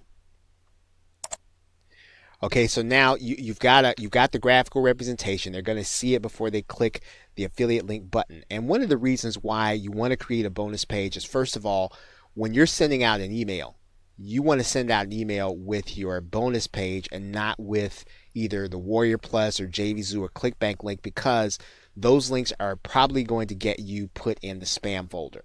So I would not send out a naked JVZoo or Warrior Plus or any kind of affiliate platform link. They get spammed to death. So the inboxes of Google and Microsoft are now going 2 layers deep, and so you might find that if you put a JVZoo link in there in a link cloaker, that it's still going to go to spam, because now the email boxes are reading those pages 1 link deep. So I would go ahead and just send people to a bonus page rather than send them to a naked link. Okay, so now you have a couple of other elements. Now right here you're going to have a bonus video, and that bonus video you can either do a demo, or you can do something where people are going to find out what kind of value they're going to be getting from the actual product. Okay, and so you are basically going to be pre-selling them in this video. Now if the sales page does a great job of selling, then that's great, but you know your customers better than the vendor does. You're doing an affiliate promotion, you're going to be selling to your customers based on your experience. So this is where you can do a video on social proof and then add it to this page. In this area, you're going to add in a basic benefit, right? And then in this area, you're going to add in 3 benefits. You don't necessarily want to add in things about the product. They're going to see that on the sales page. So again, very simple. This video should autoplay. Now inside of this page builder, inside of most page builders, you're going to be able to make sure your video auto plays, right? So you go and you upload your video to YouTube. We go and get that. Let's see, we just go and get one here. Here's a YouTube music one. It's kind of cool.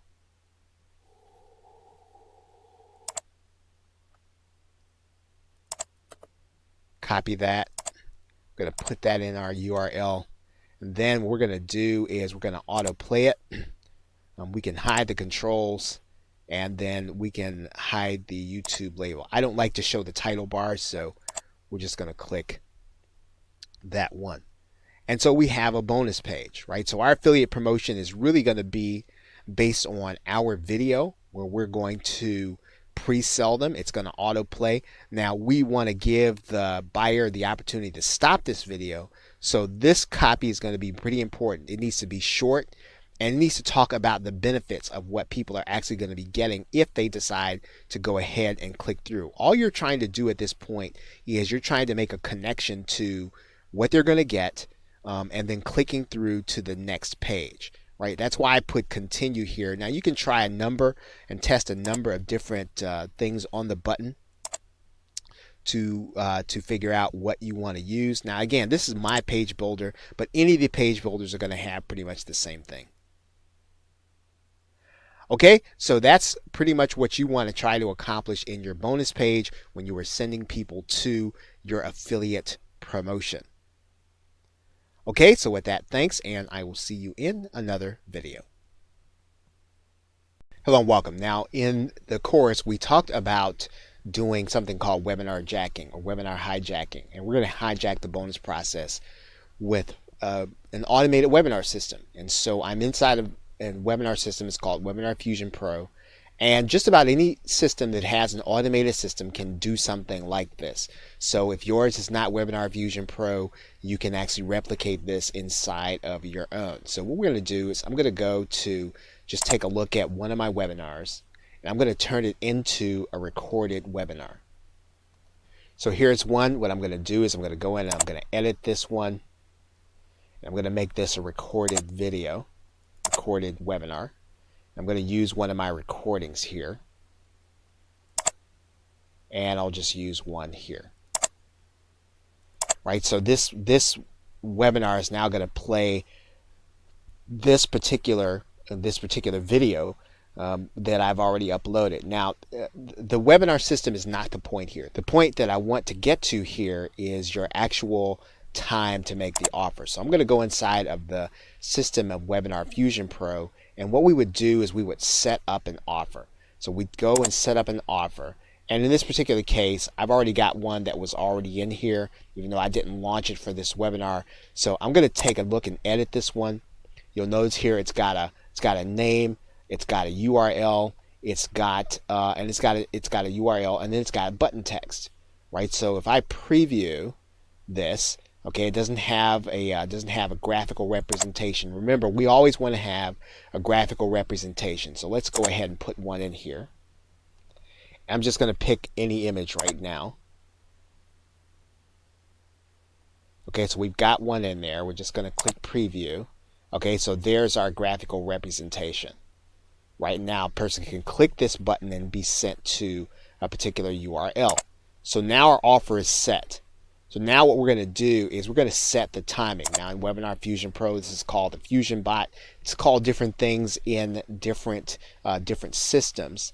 And so what we're going to do is at the point of, we're going to say at the point of this 2954, we're going to actually make sure that the offer is shown to the attendees. I'm going to click Add. So now what we want to do is to make sure that on an automated basis, when somebody comes to this webinar, they start watching it, they get to the point where it's 2954, they're going to see the offer. So now we're really set up so that the person can actually watch a webinar. And however you do it inside of your webinar system, in Webinar Fusion Pro, it's called the Anytime link. So we would grab that link, and once again, I'm going to recommend that you put this link inside of some kind of paging system, or that you cloak it. And today, right, most webinar systems are not being targeted for spam of any kind, but you don't necessarily want to rely on that, especially if you're going to have traffic on an ongoing basis. So one of the things that you can do is, I'm going to go back to the video where we created a landing page. And basically, we're going to create the same kind of landing page. In this case, we would not create, a video. We would maybe say, we'd put a headline in here, and our headline would say, visit this webinar, or something to that effect. And then this URL would go to that Anytime link, right?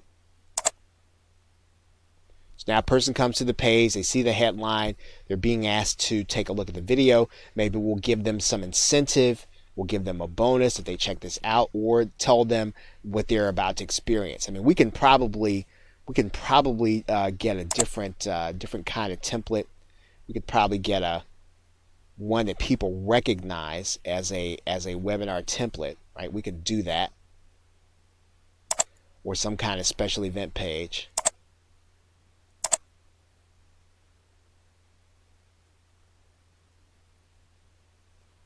Right? We could do something like this, and we can make that anytime link the button.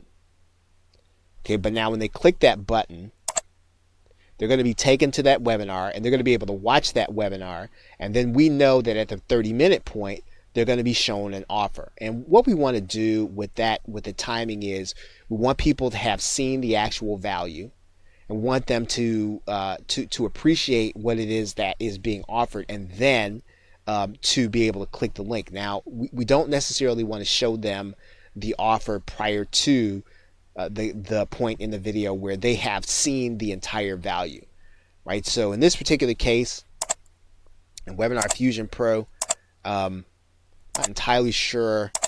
Let's just take a look and see what actually happens. You're going to see here then when they get that link, it's going to say that the webinar is going to start in 10 seconds, right? And then the video is actually going to start. Right now, what we want to do is we just want to see, okay, so I'm going to stop this here. But that's actually what would happen. So when you send people to that automated webinar, they're going to click the link, they're going to start watching the video, and then at 30 seconds or 30 minutes, they're going to see the offer. And so we would be making sure that that process is as seamless as possible, and that they would be able to make or buy what it is that we have to sell. Now, there is another aspect of this that I do want to tell you about. And I'm going to go back into the webinar system, because in particular, one of the things that we can do with a webinar is we can actually make it so that the webinar is really doing the selling for us. We don't want to rely on a sales page. And so in that particular case, I'm going to go back into this webinar, and when I create this offer, so this is very important, because every page that your viewer has to click on will probably lead to some kind of drop off. So in this particular case, they're being sent to a sales page, right? But we may not want to send them to a sales page. What we could do is, I'm going to go inside of JV Zoo right now. And what I'm going to do is I'm going to go to one of the products. I'm going to go to the buy buttons here. Right, and so what I'm going to do is I'm actually going to send them to this link. Right, and the reason I'm going to send them to this link is because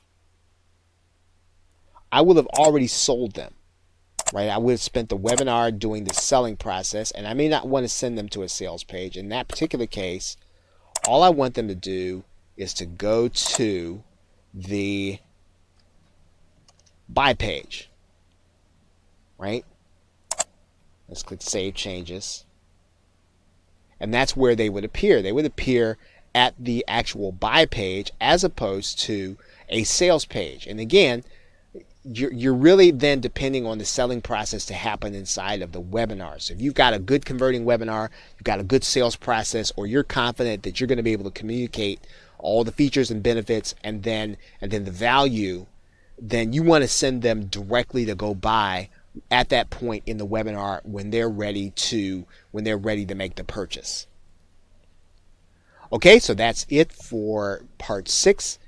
Thanks, and I will see you in another video. Hello and welcome back. Now, in our part 5, we talked about the fact that PLR is a number of different kinds of leverage depending on how you want to use it: teaching, product, bonus, tools. And we talked about membership leverage, and that's really where we want to focus on in this video. Now, in order to create your own membership site where people are going to be able to actually get content on a regular basis, there's a really simple way to do it, and then there's a way for you to do it with software. I'm going to explain the simple way to do your membership in this video.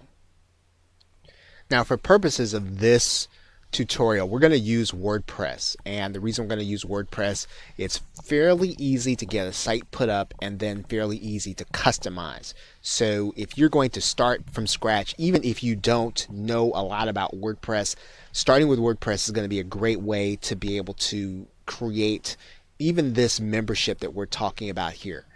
Now you'll notice here that there is a setting in WordPress.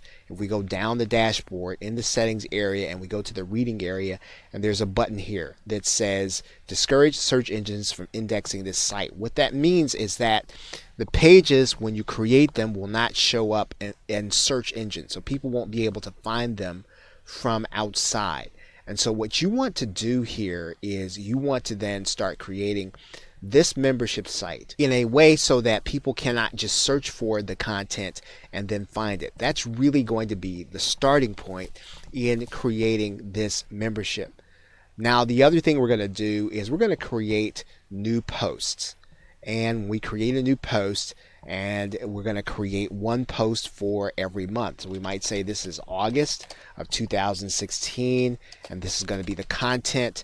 And what we're going to do here is we're just going to put a link in here. We're going to put a link in here that says here.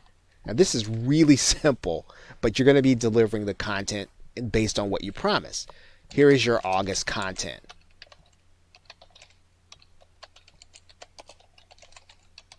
Right? Again, no frills, no fluff. It's going to be simple for the buyer and simple for you. Now, what you're going to need to do is you're going to need to link to the August content. Now, obviously, this is not going to be showing up in the search engines. And the other thing, too, is even though this is going to be the title of your post, so that people can't guess it, you want to make sure that your URL is unique. And so you might add in something there that is hard to guess. Right? So then people won't necessarily be able to go in and guess your URL. Now what we need to do is we need to add to this, we need to put a link here. And whatever your content is, wherever your content is hosted, if you have your content hosted in Google Drive, if you have it hosted in Microsoft OneDrive, all you're going to do is to create a link here to that actual content. You create insert link, and you're going to link to that content here. And the only way people are going to be able to get that link is if they've come to this page. So unless someone is inside of your membership giving away your content, it's going to be fairly secure. Now, there are ways and there are software programs and even WordPress plugins that will secure this content, right? But if you're just trying to set up a membership that is simple to deliver, this is going to be the content. This is where they're going to actually get it. We're going to click publish.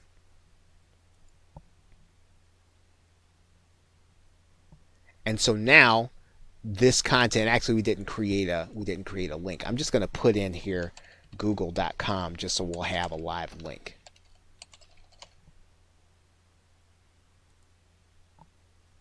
And click update. Okay, so now if we go and view this post, it's going to say here's your August content. And they're going to click that link and they're going to be taken to the download link that you give them. So now that's really the first part of this process. And so what we're going to do is that every month we're going to make sure that our customer actually gets this link that we create for them. And we're going to do that through our autoresponder. Now I'm going to go into Get Response right now. And I'm going to create a brand new campaign. And I'm going to say monthly content. Right? We're going to create a monthly content.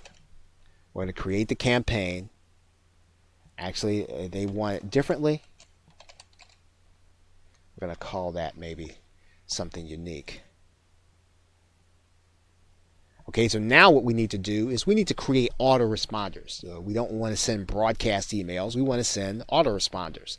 So we're going to create an autoresponder here so that the day they sign up, the day they become part of our list, they're going to get an email immediately. Right, so we're going to say this is day 1 of the membership. We're going to save that and publish, and then we're going to write our. We're going to go ahead and create our email.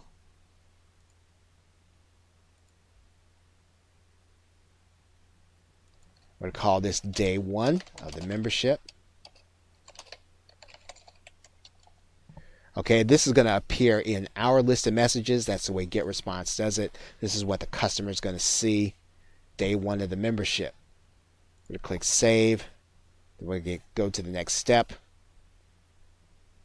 And what we're going to do is we're going to keep a very simple template.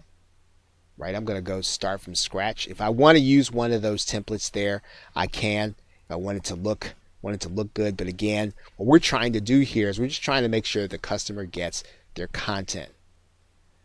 Now I'm going to go here and GetResponse. I'm going to eliminate all of this. I'm going to eliminate a lot of this for now. I'm going to send them a personal message, so I'm going to personalize this and GetResponse. I'm going to send that to their first name, and I'm going to say thanks for signing up. Here's your August content.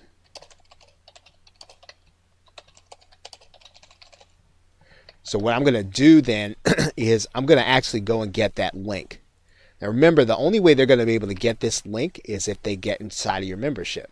So if your content is being shared around, it's probably going to be being shared by someone who's buying it, right? So for the most part, you don't have to worry so much about people being able to get inside of here. Again, people are paying for this, and if they choose to start sharing it, that's something you're not necessarily going to be able to prevent fully. So what we're going to do is we're going to then link to this content, and so that everybody that signs up day 1, they're going to get this content.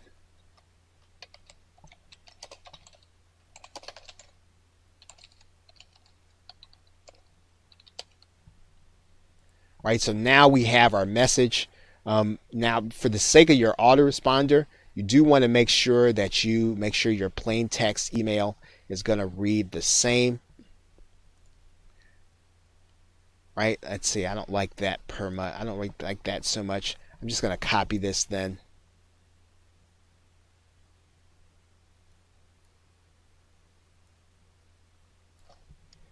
And we're going to put this inside of the plain text box also.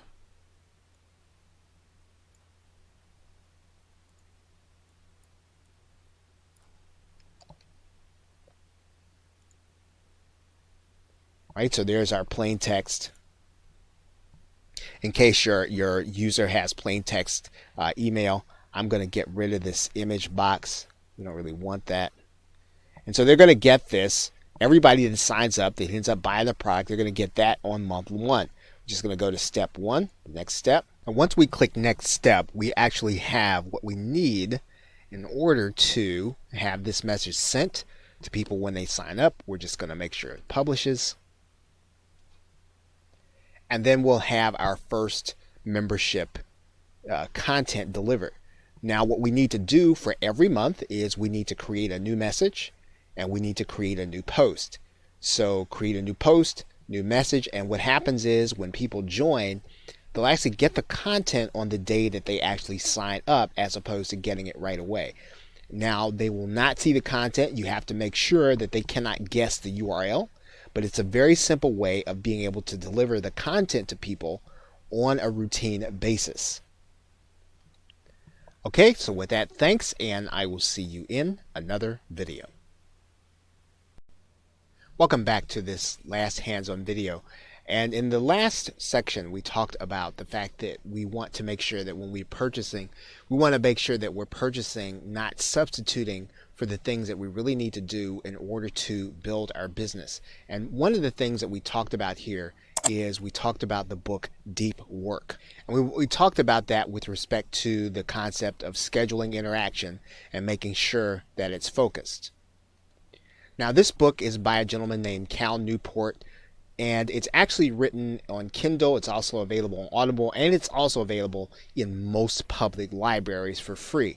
The concept of the book is how can we get the most focused time in on the work that we're trying to do, and he has several strategies in how to do that.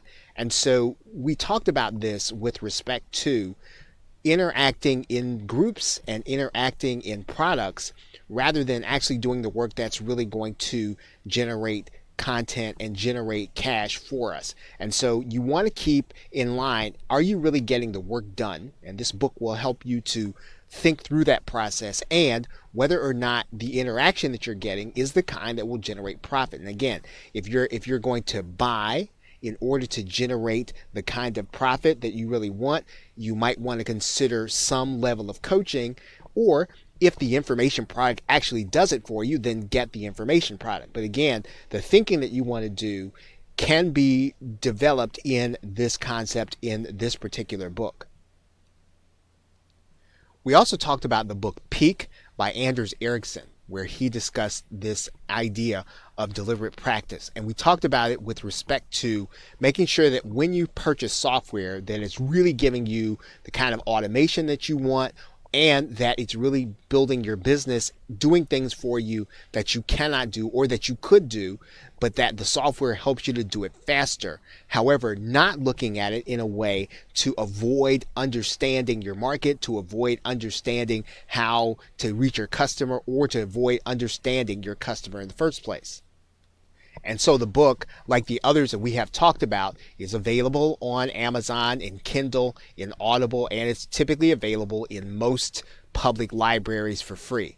And the book is really the cornerstone of the philosophy that Malcolm Gladwell talked about in the book Outliers. The theory that he talked about in that book was based on the work of this gentleman. And I guess this is the first time that he's actually put his real thoughts in print and real thoughts in action. And so what you'll see here is that what's most important is for us to practice deliberately, to get feedback on what we're doing, and then make adjustments. And that process helps us to improve in every little thing that we're trying to do. And it's especially going to help us as we are solo business owners or even managers of other people. So this book will help to shape how you make your purchases, so that when you make your software purchases, you're not making them to do something that you can only do by getting better at what you do, but to get it so that it helps us to be more focused as well as to be leveraged in our business.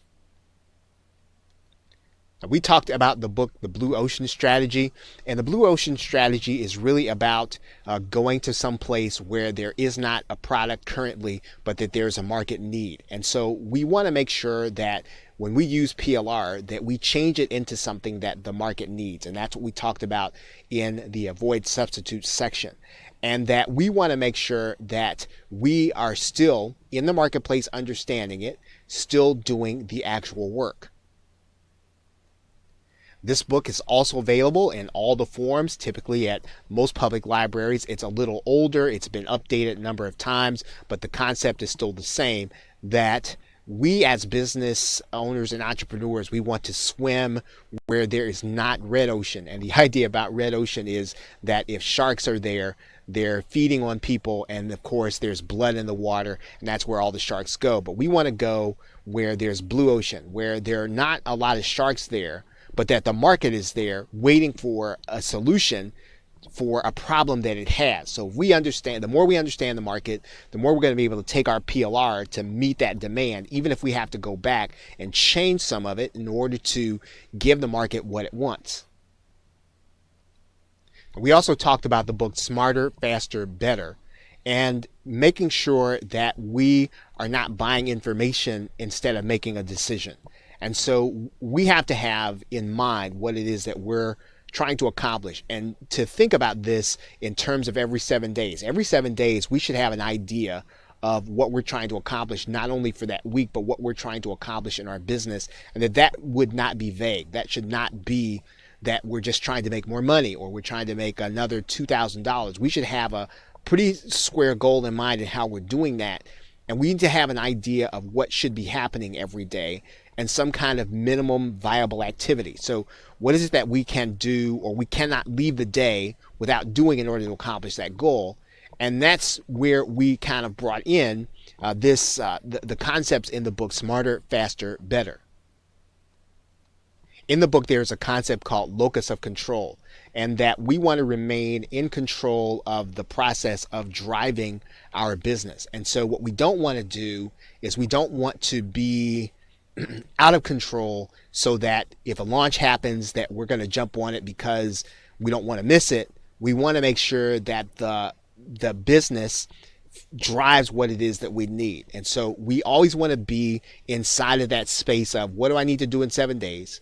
What do I have to happen? What do I need to make happen in order to get to that goal? And what's my minimum viable activity?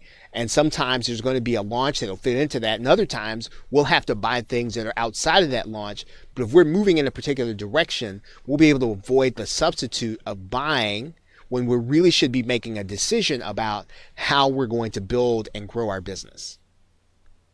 Okay, so with that, thanks, and I will see you in another video.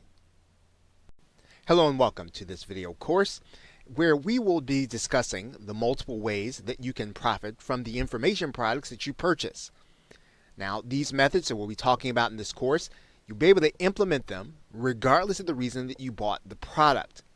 For example, let's say that you bought a new affiliate marketing method or a course or an instructional method teaching you how to do affiliate marketing in a new way. This course will be discussing how you'd profit from that course in every way other than the method that you're being taught in the course. So we're going to discuss how you use that product that you bought in order to make profits in every other way. So now this course is going to be delivered in 6 parts. Part 1 will discuss the turning of your purchase into an actual service, and we'll talk about how you do that. Part 2 will discuss turning your webinar attendances into its own product. Part 3 will discuss turning your purchases into new products. Part 4 will discuss turning your purchases into affiliate promotions and a concept called affiliate jacking, which is short for affiliate hijacking. Part 5 will discuss using webinars and workshops along with your purchases in order to profit. And Part 6 will discuss PLR jacking or PLR hijacking. And we'll wrap up with using your purchases for list building. Now, this course, we will discuss all of these parts in a way for you to be able to take them and then use them for profit. Now, let's first talk about the mindset you're going to need in order to monetize all of your purchases. So whether or not you bought a piece of software, whether or not you buy an information product, whether or not you buy a piece of PLR, whatever it is that you're buying, you want to be able to profit from it in every way. And we want to talk about how you think about that in order to profit. And basically, we're going to suggest that you need to have a business and accounting mindset.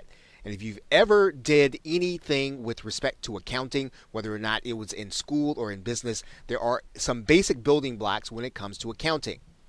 There are assets. So these are things that you buy for the purpose of using them in order to allow your business to make money. So for instance, you could buy membership software. That software in and of itself won't make you money, but buying the software is going to be necessary for you to be able to create sites and lock up content so that you'll be able to create places for your customers to go once they purchase. You can also buy a product for the sake of revenue. So the product all by itself brings in cash. So let's say that you go and you buy a website that's already cash flowing. You buy it with the express purpose, understanding that the website will actually start paying you and putting money into your account. There is also expense. So this actually costs you money in some way. These are the fees that you're going to have to pay in order to do business. Autoresponder fees, hosting fees, all the kinds of things that you have to pay out that won't necessarily pay you directly, but they are the cost of doing business.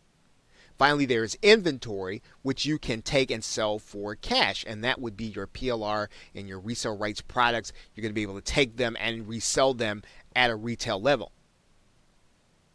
So the question is going to be, when you start thinking about your purchases, how do your purchases fall into these categories? And you want to start thinking about that even if you buy, let's say, a piece of software and it has a purpose, you want to also think in terms of how else can you use it? Can you use it as an asset?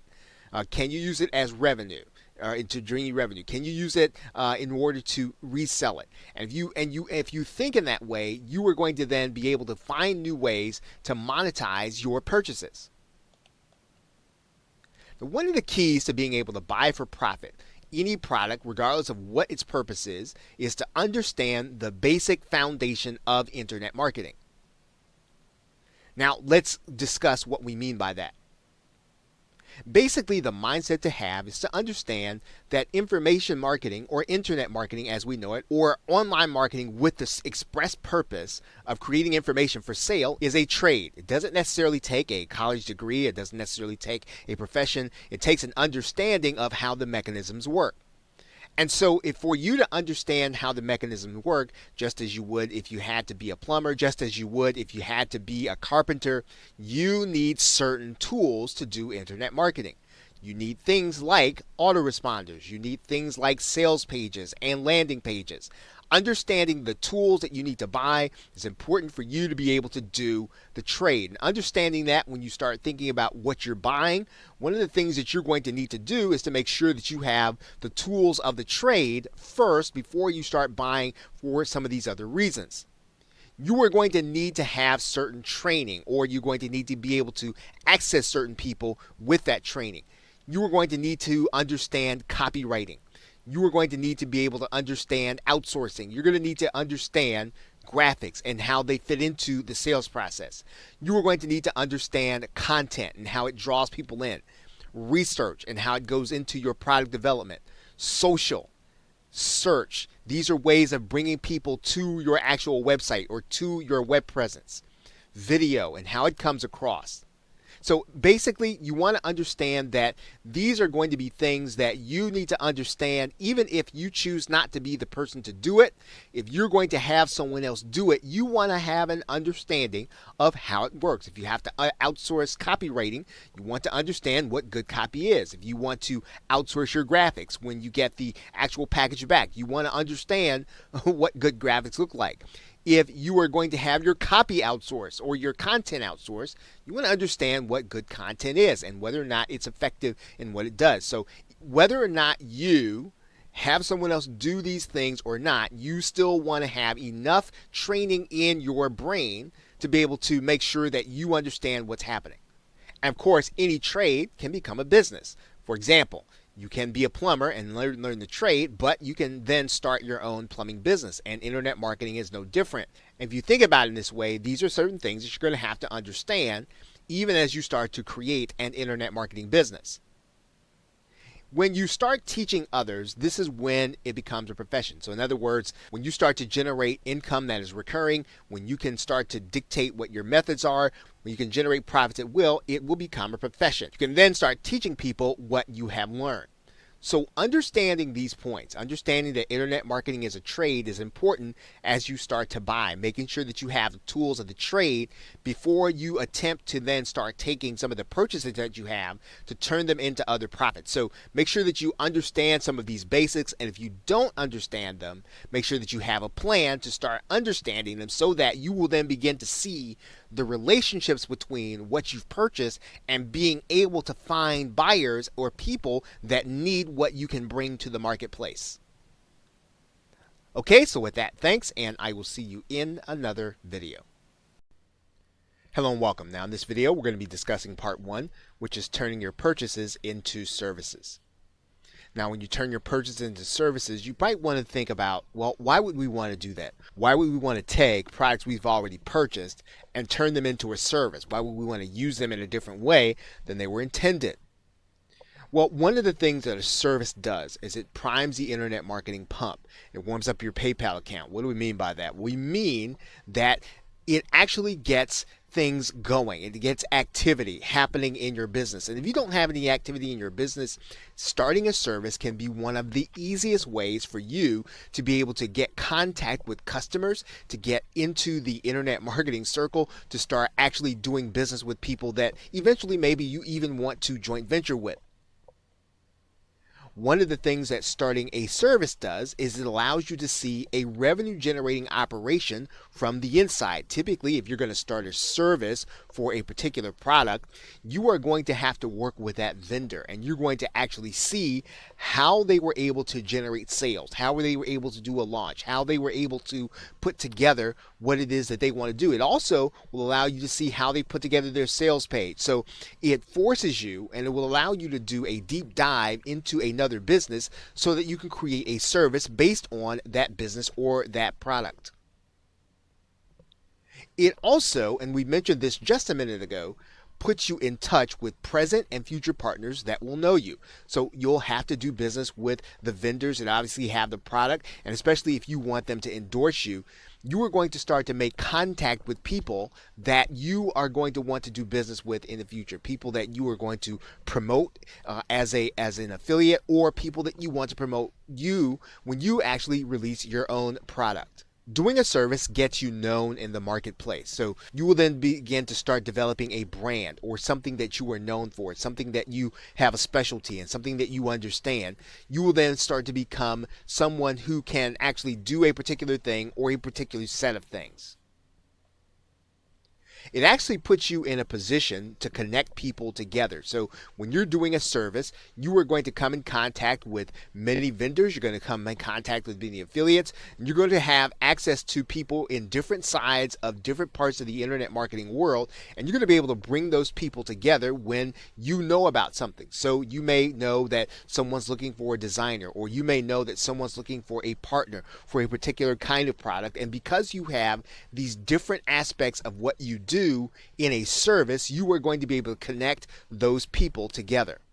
Now, you may be asking, what kind of services can be created from your purchases? When you think about the hardware and physical purchases that you have for your business, you can actually turn those into services that you can offer to other internet marketers or other entrepreneurs.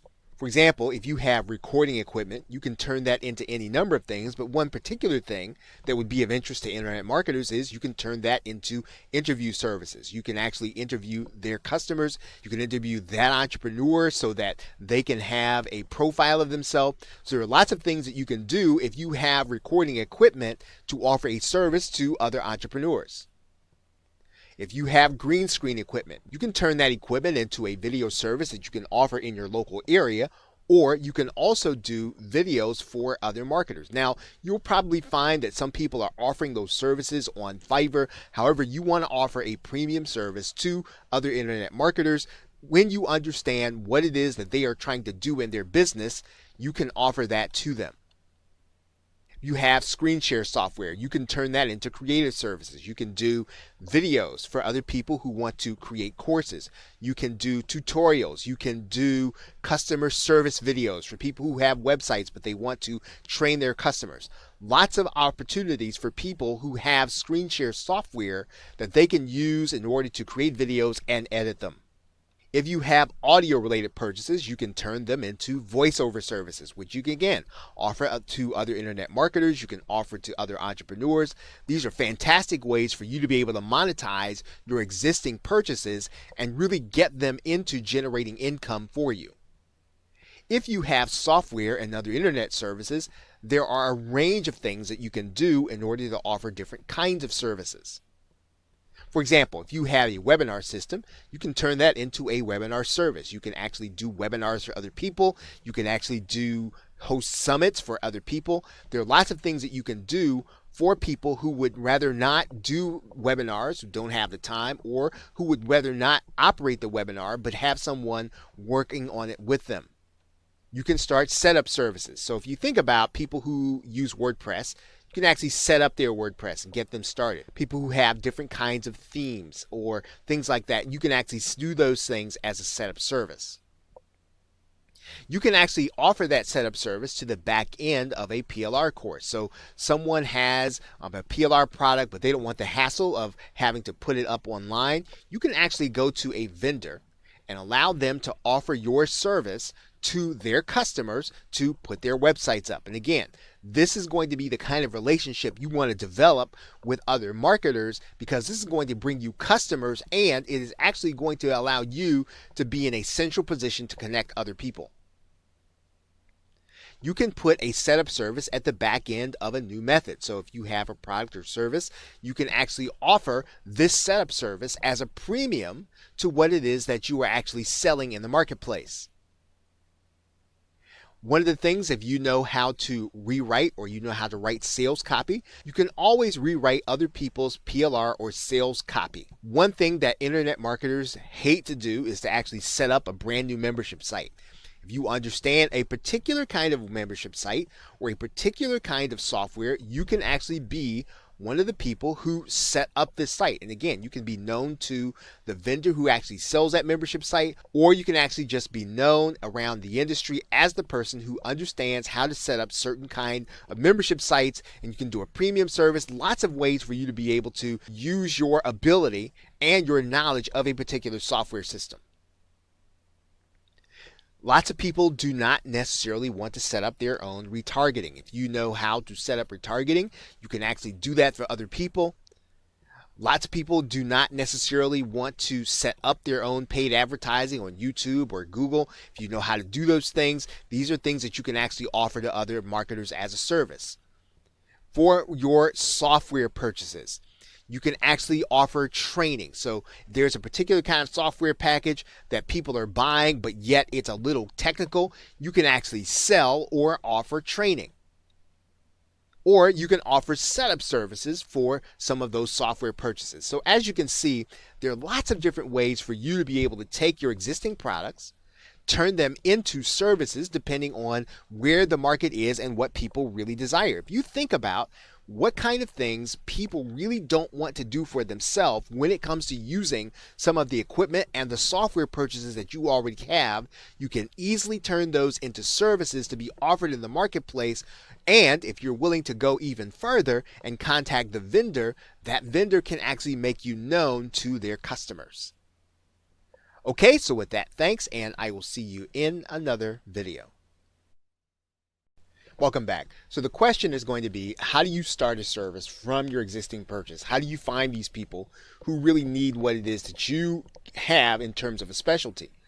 And what you're going to be doing is you're going to be looking for those people ahead of time, obviously, who have product launches related to what you want to offer. You want to make sure if you're going to offer a special in terms of a particular membership site and it's related to a particular product launch, you want to be the person to offer that service. And so you need to have an eye on sites like Munch Eye, on sites like JV Notify Pro, what's actually happening. You want to do it ahead of time if possible, and then you want to be able to go to that vendor and you want to go first in providing value to them. And so you want to make sure that you have the value to offer them, but you want to go first. You don't want to come to them and expect that they're just going to give you a spot on their download page. You want to make sure that you have already offered them some kind of value. This might mean that you're going to have to establish some kind of partnership or relationship prior to their actual launch. And quite frankly, this is not going to sit well with all marketers, especially if they don't know you. You're going to have to ask nicely. And then you're going to have to be okay with no. And the first time that you actually approach someone about this, it's likely that you're going to get a lot of no's. You don't need a lot of yeses in order to make a particular service work. And you haven't lost anything by asking the question. So when you go to a marketer, you go to someone who's got a product launch coming together or a series of product launches, you want to be able to offer them that service. If you need to, show them what it is that you can do.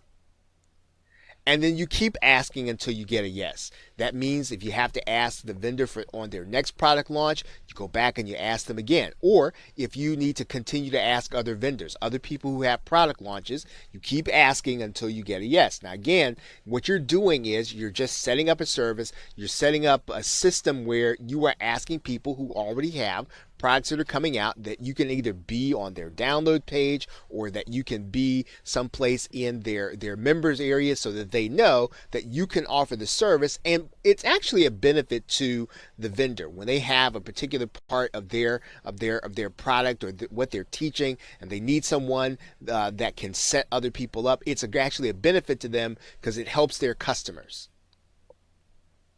And this is important. Don't rely solely on marketplaces like Freelancer and Upwork. Some of the best opportunities are going to come outside of those traditional marketplaces. You might find success in the warrior form, but you're going to be able to find success by developing personal relationships with other marketers and other vendors who are actually looking to get products in the marketplace, but may or may not want to develop a particular service. And that's the way this is going to work. Develop personal relationships. And again, you want to do this in the way that you want to treat people the other way that you want to be treated. So if someone says no, that's not what I'm looking to do, or they say no, please don't ask me anymore, then don't ask. But develop the kind of relationship with other marketers where they feel or they sense that you are the kind of person that they would want their customers to be around. And be willing to do this for the insider edge. So in some cases, you might not necessarily get the best spot on the download page, but in a lot of cases, what's going to happen is someone's going to offer you the ability to offer the service, and you're going to see the inside of someone else's operation. And sometimes this is more valuable than actually getting a customer. You're going to actually see the inside of a product launch from very experienced marketers, and this will be a help to you in other areas of your internet marketing business. So what are you going to need in order to turn their purchases into services? You're going to have a skill in the trade in some way, shape, or form. And that means that you're going to have to be able to do something that people value. Maybe you can put together graphics. Maybe you can do WordPress. Maybe you can actually do webinars. You need to have some kind of skill. And one of the best places to go is the warrior forum to start thinking about, well, what kind of services do people want? What kind of services are people looking to buy? You can actually go and determine that before you start figuring out where you're going to offer a skill. But if you already have something that you do well, and maybe you just haven't been able to figure out how to put it into a product, this is a great way of being able to monetize that skill. Of course, you need to have the equipment to offer the skill. So if you're going to do voiceovers, make sure that you've got the best miking system. Make sure if you're going to do course creation, make sure that you've got Camtasia or ScreenFlow and the ability to edit videos. You need to have the equipment to offer the skill. You also need to have fair and reasonable pricing. Now, you don't need to be a partner to a vendor and then you want to offer outrageous pricing, even if you're going to give them a commission. You want to do this in a way that's fair and reasonable to their customers so that they feel good about introducing you to their customers, so that the customer feels good about buying from you. Again, your pricing should be fair and reasonable. You want to have leverage from personal relationships.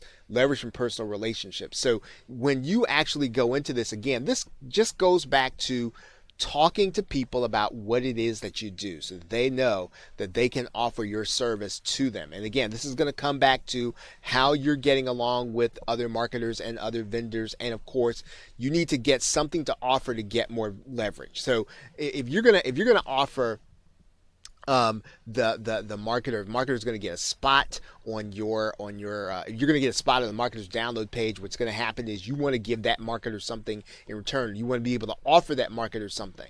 Maybe you're going to do a future promotion for them if you have a list. Maybe you're going to give them some kind of free part of your service. You're going to do some of that service for them. Offer something to them to get more leverage. They'll be more willing to actually give you the spot and introduce you to their customers. And here's something that is kind of key that's related to everything that has been said. Start looking at the things that you purchase as a partner list. So when you start looking at some of the things that you've bought, you want to start looking at these people as potential partners. If you thought well enough that the product is something that you want, well, more than likely there are going to be other people who have bought it also. And then if you can actually do something with that product and you can actually help people, this is going to be someone that you want to partner with. And lastly, you're going to need to know when and how to say no when you are offering a service. Now, you are going to be a freelance service. You're not necessarily going to be a service that's going to be at will. You want to give people the opportunity to contract with you. You want to give people the opportunity to pitch their product to you, but you don't want to say yes to everything. And so you want to have the ability to either shut down your service when you get too busy, or if too many orders are coming in, you want to be able then to say that you are full, or that your calendar is full. In some cases, this is going to mean that you want to be able to offer an appointment calendar. So then make sure that you know when and how to say no, and that is built into the business and the service that you are offering. Okay, so with that, thanks, and I will see you in another video. Part 2, turning webinar attendance into products. Now, if the question is what you can do with the products that you already have on your hard drive right now, the most sensible thing to do is to maximize your time. Everything that you're doing in internet marketing, you want to make sure that you're getting the maximum return on that time and how you spend it. So this turning webinars into products is a related strategy that you will look at some of the webinars that you have already attended and that you are attending on a regular basis. Now, when you go to a webinar, what you have to understand is that any good webinar that's converting for the vendor, the content in that sales process is really designed to be true. So you don't have to worry about whether or not it's trying to trick you or to fool you. It really tends to be true because people want you to go ahead and take the next step and buy, because what's being presented on that webinar is actually true. What typically happens on a webinar is that it's the how that you typically have to buy, or how you speed it up. So in other words, everything that you're hearing on the webinar, you're probably noticing that, yeah, it rings true, it resonates with you. And then you tend to have to, if you want to go further and you want to know actually how to do it, or you want to get tools to do it, you would have to go ahead and make the purchase of what's being offered. So it's important to note that you are going to be upfront about the idea when you turn this content that you're getting into a product. You're going to be upfront about where it came from. So you don't have to worry about plagiarizing. You don't have to worry about using somebody else's idea and getting in trouble with it. When you actually put these ideas into your products, you are going to be talking about the fact that this is something that you learned on a webinar from this person. Now, you are also, though, going to make sure that you are adding a unique twist and your own results. The other thing you're going to be able to do is you're going to be able to take some of this content and you're going to be able to add it into some of the private label rights products that you're purchasing in order to make them unique. So you're really creating a unique product by, number one, getting your own results, number two, adding your own unique twist to what you're actually doing and learning on the webinar. So now the question then is, how do you get started turning webinar attendance into your own unique products? Now, instead of trying to find the right product idea, you want to start looking at really popular webinars. So if you don't have a niche, you don't have a product that you're creating, you want to start looking at the webinars that everyone's attending and that everyone's talking about. Probably the ones that you're getting in your email box, probably the ones that you're being targeted by on Facebook, the ones that are appearing in your news feed or on your YouTube channel. You want to make sure that you start attending some of those webinars, and when you attend it, you're going to make sure that you're taking great notes. Now, you want to look especially over the webinars you personally attended over the last month. That's a good indication that they interested you. Something about them caught your attention. Something about them made you want to attend them. Look at those webinars, and if you can, get the recording to really take a serious look at what was taught on that webinar. Start asking yourself, which ones were the best webinars? Which ones attracted you? Which ideas or which problems really brought you to the point where you felt like you had to attend that webinar? Which one of those webinars solved a real problem? Which one of those webinars had a problem that other marketers had that you talked to? See, this is important because this is going to be the kind of product with appeal for other people. When you start launching products that are like this, these are going to be ones that, at the very least, people are going to be interested in the subject matter. Of course, you're going to have to make sure that your sales copy converts. You're going to make sure you have to deliver on what you promise. But if people are already interested in the concept, they're already interested in solving the problem, you've got a good insight on what people are going to be willing to buy. Now, how did the entrepreneur or marketer solve the problem? What is it that they did in order to help the people who are on that webinar actually get to the point where they can overcome whatever is being discussed on that webinar? What did they do? Did they offer a piece of software? Was it something that they automated? Was it some kind of instruction that they were giving that helped the entrepreneur solve the problem? And so what you want to start thinking about is, what are the alternatives to solving the problem? So if they offered software, is there an alternative to being able to do that? Is there a way to manually do it, but to do it faster than the way that they explained it on the webinar with the instruction that they gave or that they introduced? Is there an alternative to being able to do it that way? This is important because, again, this is going to be how you're going to twist that concept that you learned on a webinar in order to offer your own unique solution to a problem that's already been proven to be one that people are interested in solving.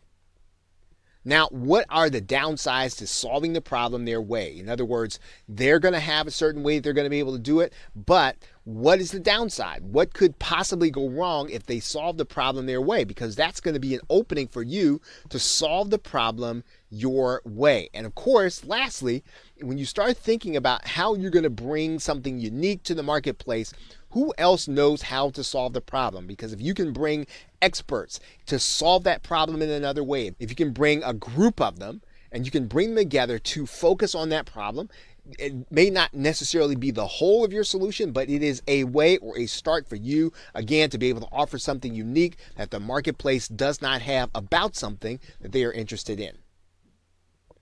Okay, so with that, thanks, and I will see you in another video. Welcome back. Now, when we talk about turning your webinar attendance into products, we want to come to the point where we understand what we can bring to the market that actually solves the problem that we have been discussing, that the webinar is actually highlighting. Now, Dr. Lisa Lang has a theory, and it's called Mafia Offers. And it's about changing what it is that you can actually offer based on what the market is really requiring. So if you understand what the market really wants, what it's looking for in a solution, even if you don't fully offer that, you can actually turn and consider how you can then offer what it is that the market wants to solve the actual problem. So when you consider that, you want to think about, what can you bring? Can you bring experts to the problem? So in other words, do people want to know, do people want expert opinion about how to solve the problem? Do they want a smorgasbord of people and opinions on what they can do to actually undertake a solution? Do they want automation? So can you bring automation to a problem? In other words, do they want to speed up the process? Do they want to make sure that they're able to do more things? Do they want to do more tracking? What can you bring in terms of automation? This is typically going to be the creation of software, the creation of macros, or something that actually speeds up the process and allows the customer not to have to do something that they had to previously do.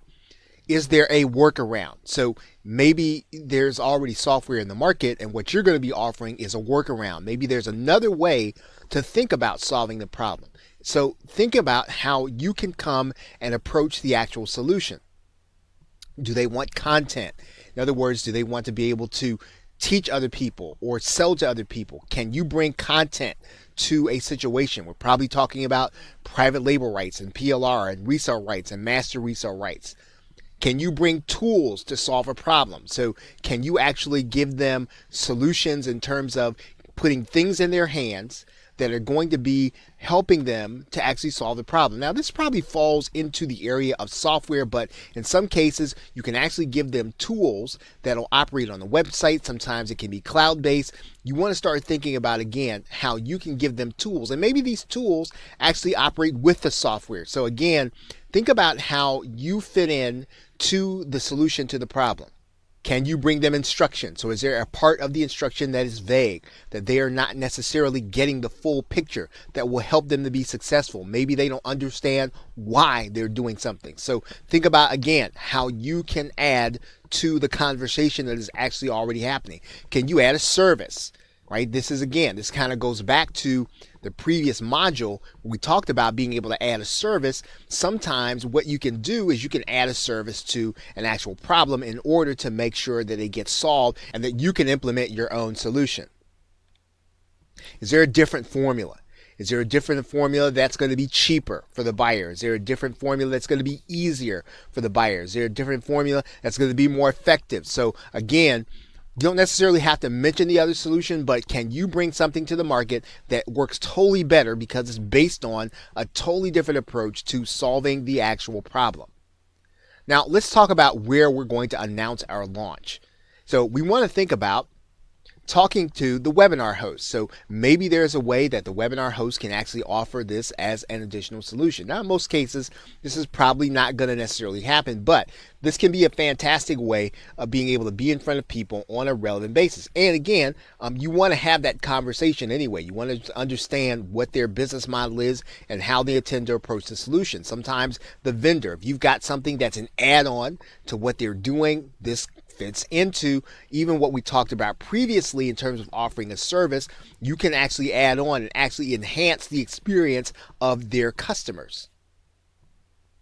You can actually introduce your product in a Facebook group. So you want to make sure that this Facebook group, though, is one where that problem is already being experienced. And of course, you want to have the permission of the person who actually runs the group. Multi-level marketing associates often want new solutions, so you can actually offer this inside of multi-level marketing companies where maybe they've got their own proprietary solution, but you can offer a more efficient one. Sometimes you might offer an affiliate commission, but again, it's a way of being able to get in front of people and to get new customers.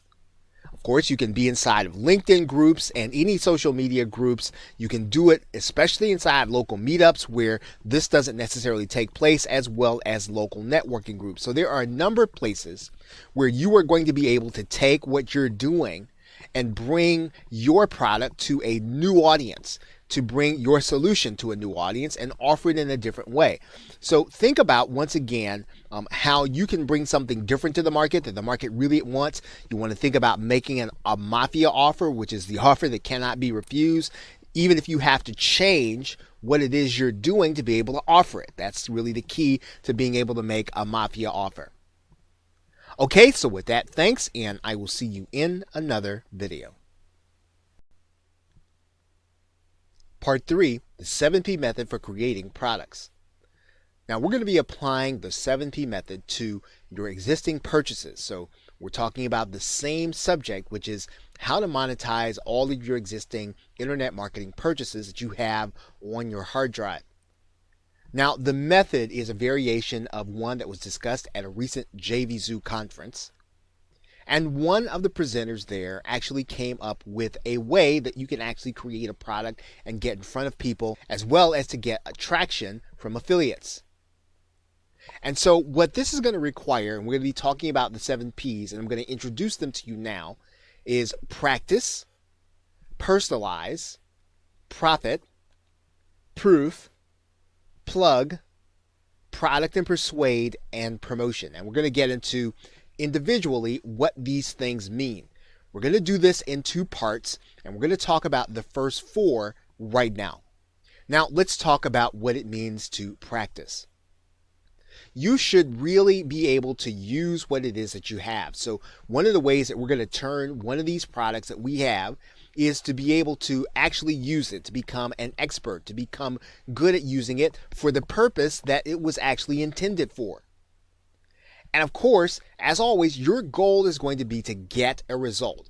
Even if the product is one of instruction, if it's one of software, your goal, your ultimate goal is going to be one to get a result that not everyone is able to get.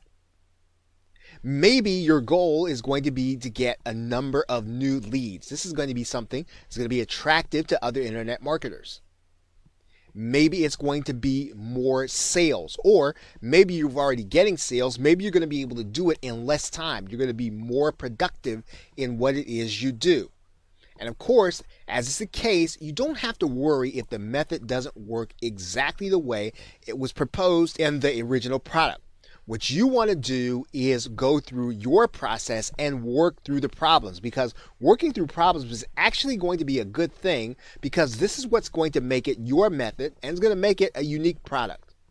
So from practice, we go to personalization or personalize.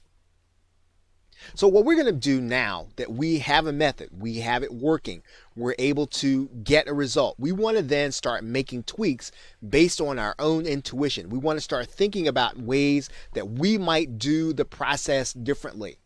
And we're going to take different methods and different paths to try to get to the goal that we have. And again, remember, what's important here is going to be our goal with that product. We're going to test different conclusions, just as you would do in a scientific method. You're going to test hypotheses. You're going to ask different questions that you don't see covered in either the manual or the tutorials. You're going to ask over and over, once you're getting a result, what if? What if you tried something different? What if you wanted a different result? What if there were different scenarios? You want to ask the kind of questions that you have that maybe were not covered or were not necessarily directed in the actual intent of the product. You then want to start developing your own resource list. So as you develop your product, you want to think about, well, what resources are you bringing to actually make it work that maybe were not included in the other product? You want to develop your own workarounds. This is vital. Again, once you're getting a result, the rest of this is going to be very academic. Probably the most important thing is to start getting a result. When you do that, you're going to start developing your own workarounds, your own shortcuts. You want to start thinking about things like designing your own software to answer your questions for your business. Maybe your business has a particular way of which you do things. You want to start thinking about, well, how can you design something that will answer your question, that will help you to accomplish your goals? Because that software is actually going to be sellable when you develop it yourself. Now, we're also going to want to have proof. So at every stage at which we're doing anything, in this process, we want to take a step and document everything that we're doing. We want to make sure whether we keep it in a journal, whether we keep it in a Google Doc, whatever we're doing, we want to make sure that every little step that we're taking, we are noting it down, because this is actually going to be the basis for our product. This is going to make for great case studies. And in some cases, a case study is sellable all by itself. It's going to make for very easy info product creation when you actually have to go back over what it is that you did. And it also helps you to know how to reproduce the results, how to teach people how they can get the same result that you did from the beginning. You want to document conditions. You want to document the time of day that you're doing, taking the steps that you're taking. You want to document the demographics. Document anything that you think of that could be a variable. It could be a vital thing that you can point out and a vital angle in your sales copy. Now, finally, in this video, we want to go over this word that we're calling plug. And basically, we're talking about creating a video testimonial for the vendor. So you were able to gain this insight because you actually got a product, you used it, and it actually worked for you. So you're going to start thinking about how you can make the vendor look good. Put it on YouTube. You want to take it then from YouTube and then share it on social media. When you do that, make sure that you're tagging the individuals that are involved. Contact them and then make them aware of how you're promoting them and their product and how it worked.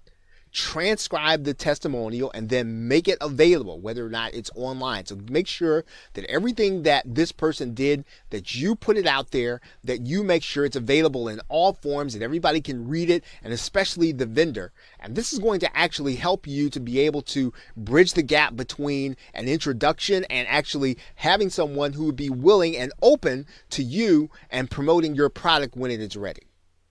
Okay, now we're going to go over the rest of the 7 Ps in the next video.